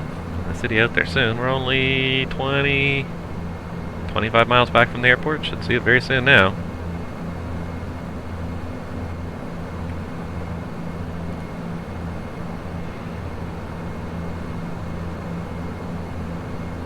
Now, last time I botched the before landing checklist, so I'm going to make sure I go through my little cheat sheet here, make sure I know exactly.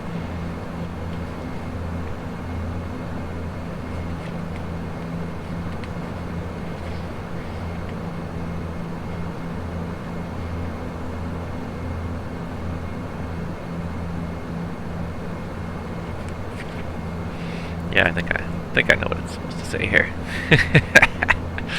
Oh, funny. Alright, let's start getting that speed slowed back because we might have a hard time meeting that 190 if we don't start slowing it back now. So really, GSX, you're not going to work for me, huh? Oh, there we are. I guess we're probably just too far away. It says gate 9 too small, so we're going to go with gate 6. Very good. Alright, we're dragging the speed back to below 190 for the restriction. Oop. Just on the beta. The beta's triggers there.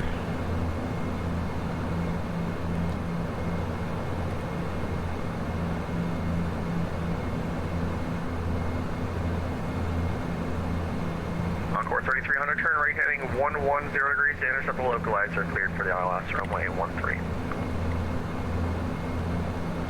Okay, right turn 110 for the intercept and clear the ILS runway 13, Encore 3300. Okay, heading BS minus 1000. And we will go ahead and do local glide slope armed. 1,000 to go. And that's 6 descending 5 ALT SEL. Sorry, did you have a lower altitude for Encore 3300? I've forgotten already. Encore 3300, sorry, say again?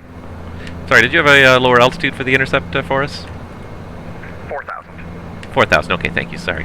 My memory of a goldfish. No worries. Okay, there we go, 4,000 feet set. A little bit far out.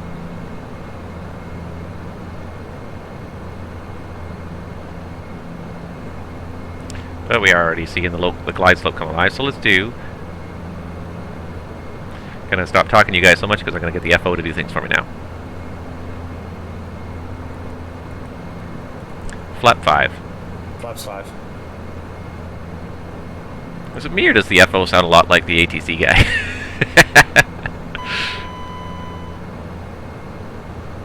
5,000 descending 4,000. 1,000 to go.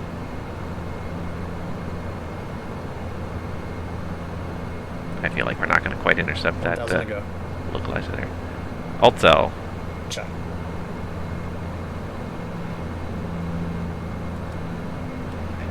I think we may have turned a bit too soon. Let's do this. Can I see... Oh, there's the airport right there.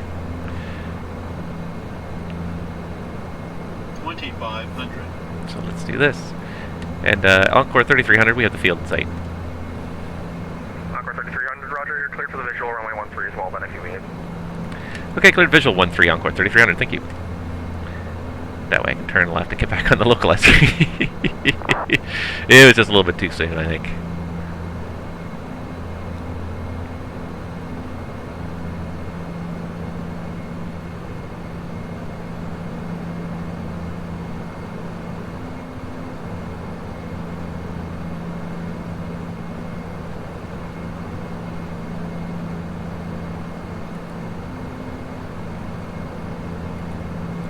Gear down, reduced NP.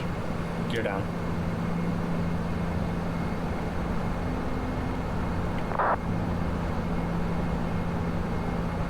Alright, so you guys see the airport out there? It's just over there.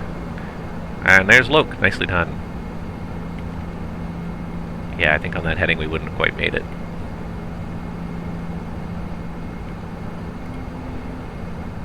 There's glide slope, set Mr. Roach altitude 4,000. Checked.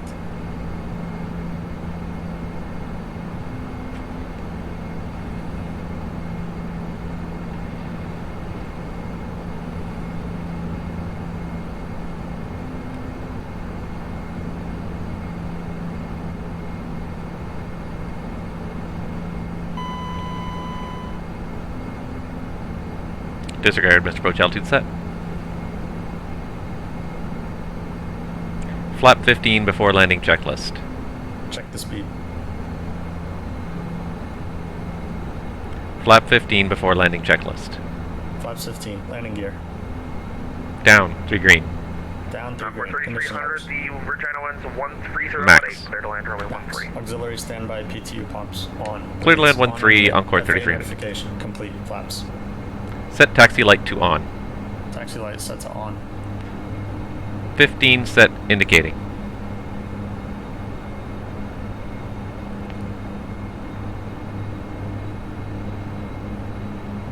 $1,000 above. Check. Indicating 15, planned 15. Indicating 15, plan 15. Before landing, checklist complete.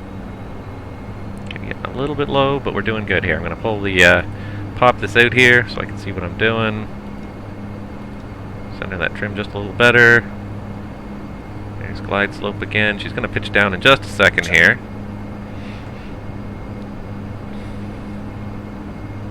$1,000. Checked.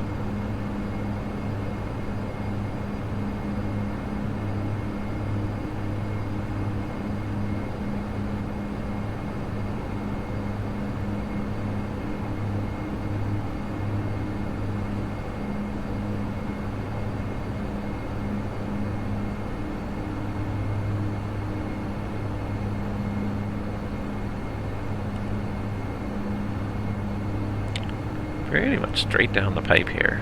Maybe a slight left crosswind. Plane's not doing a great job letting this approach, but I'm always a little hesitant to take it off because I'm always afraid I'm going to do worse. Alright, disengage in the autopilot. Checked.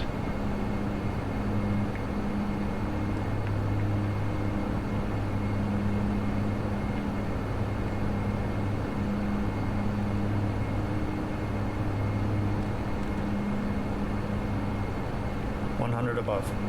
Checked. Minimums. Landing. Check.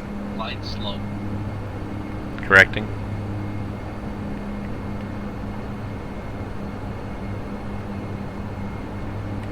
$100.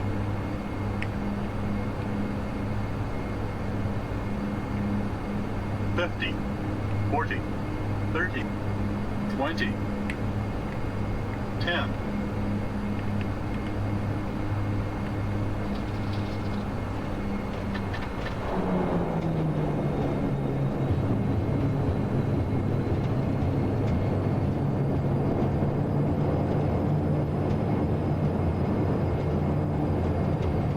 Encore 3300, welcome to Regina. Exit left, taxi to the apron via Alpha, your discretion. Monitor this frequency.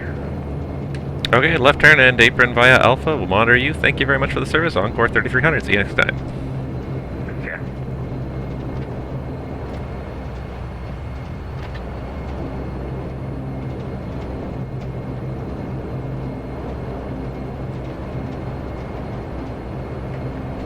Thanks, Rick. That actually worked out pretty well. A little unstable on final there for a couple seconds, but it didn't work out too badly in the end. Alright, we're going to take the left turn here on Kilo.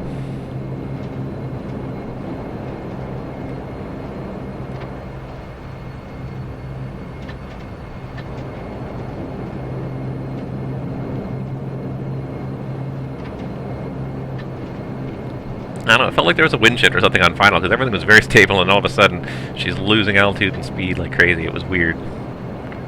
I thought maybe there was a wind shift, but maybe that's just me compensating for not being a good pilot.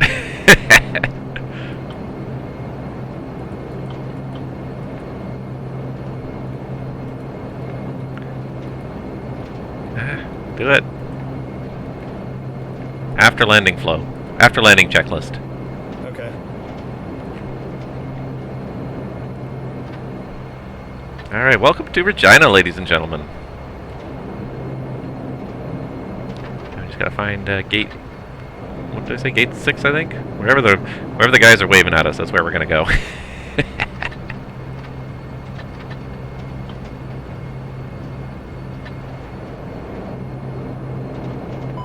Should have left the taxi light on, but anyways.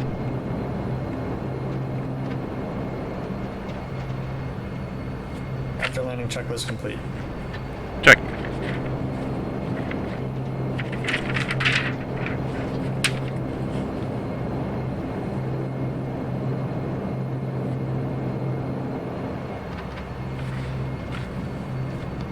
Okay. So I was wondering...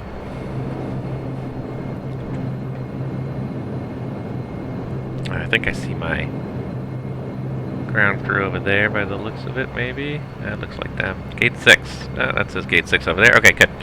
Alright, so I know where we're going. What was I going to say? So I was wondering if I could get the FO to start the APU, because, man, it's cold here. Minus 24. Oh, it's getting warmer.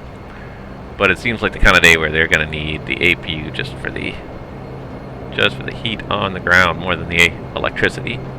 However, I did not ask them to start the APU. So what you have to do is in the briefing, in the approach briefing, you have to set the APU option. And if you haven't done it then the FO will not do it in the after landing flow. So next time I do a briefing, I'm going to have to remember to also set up the approach briefing settings up here. Okay. Focus on what you're doing. Stop lollygagging. Marshals inside the taxi light is off.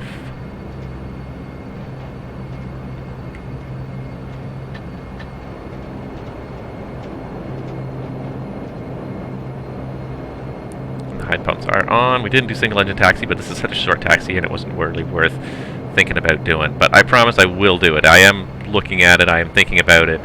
One of these days I will do it. Where are you sending me here, buddy?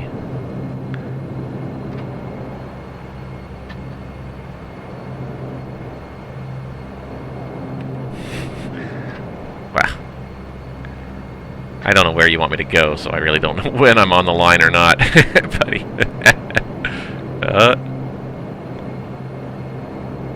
There we go. I'd say that's good enough there.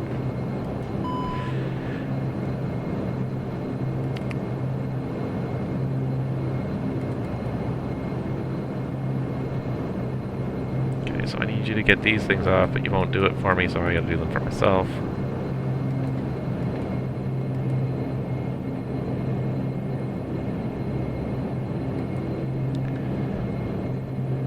Parking checklist to the line. Taxi light. Off. Emergency brake. Park. No steering. Off. Standby PTU pumps. Off. Power levers.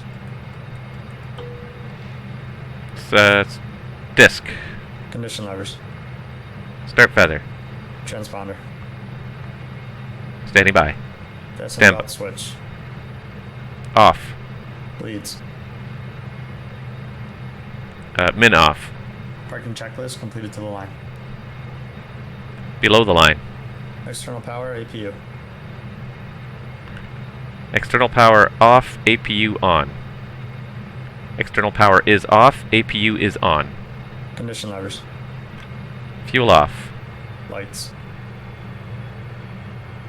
Set. Emergency light switch.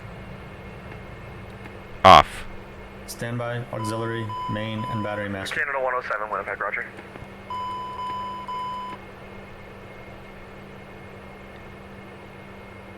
Batteries on. Parking checklist complete. Thank you, FS2 crew, and thank you everybody for watching. We are here.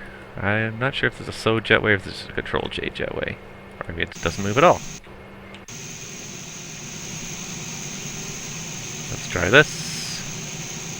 Anything? Nope, no trigger bolt. And no, she doesn't want to move. For some reason, she doesn't want to find me. So, okay. I guess we're doing it this way. Deboarding onto the ramp. Regardless, ladies and gentlemen, welcome to Regina. Thank you guys so much for watching. As always, it's a pleasure. Not a bad scenery here. This is an Orbex freeware airport, so I'm not expecting the world. It's a little bit better than just a basic default airport. A little bit better signage, a little bit better ramp setup and everything. A couple of cars and a few buildings, but not the most complicated airport in the world.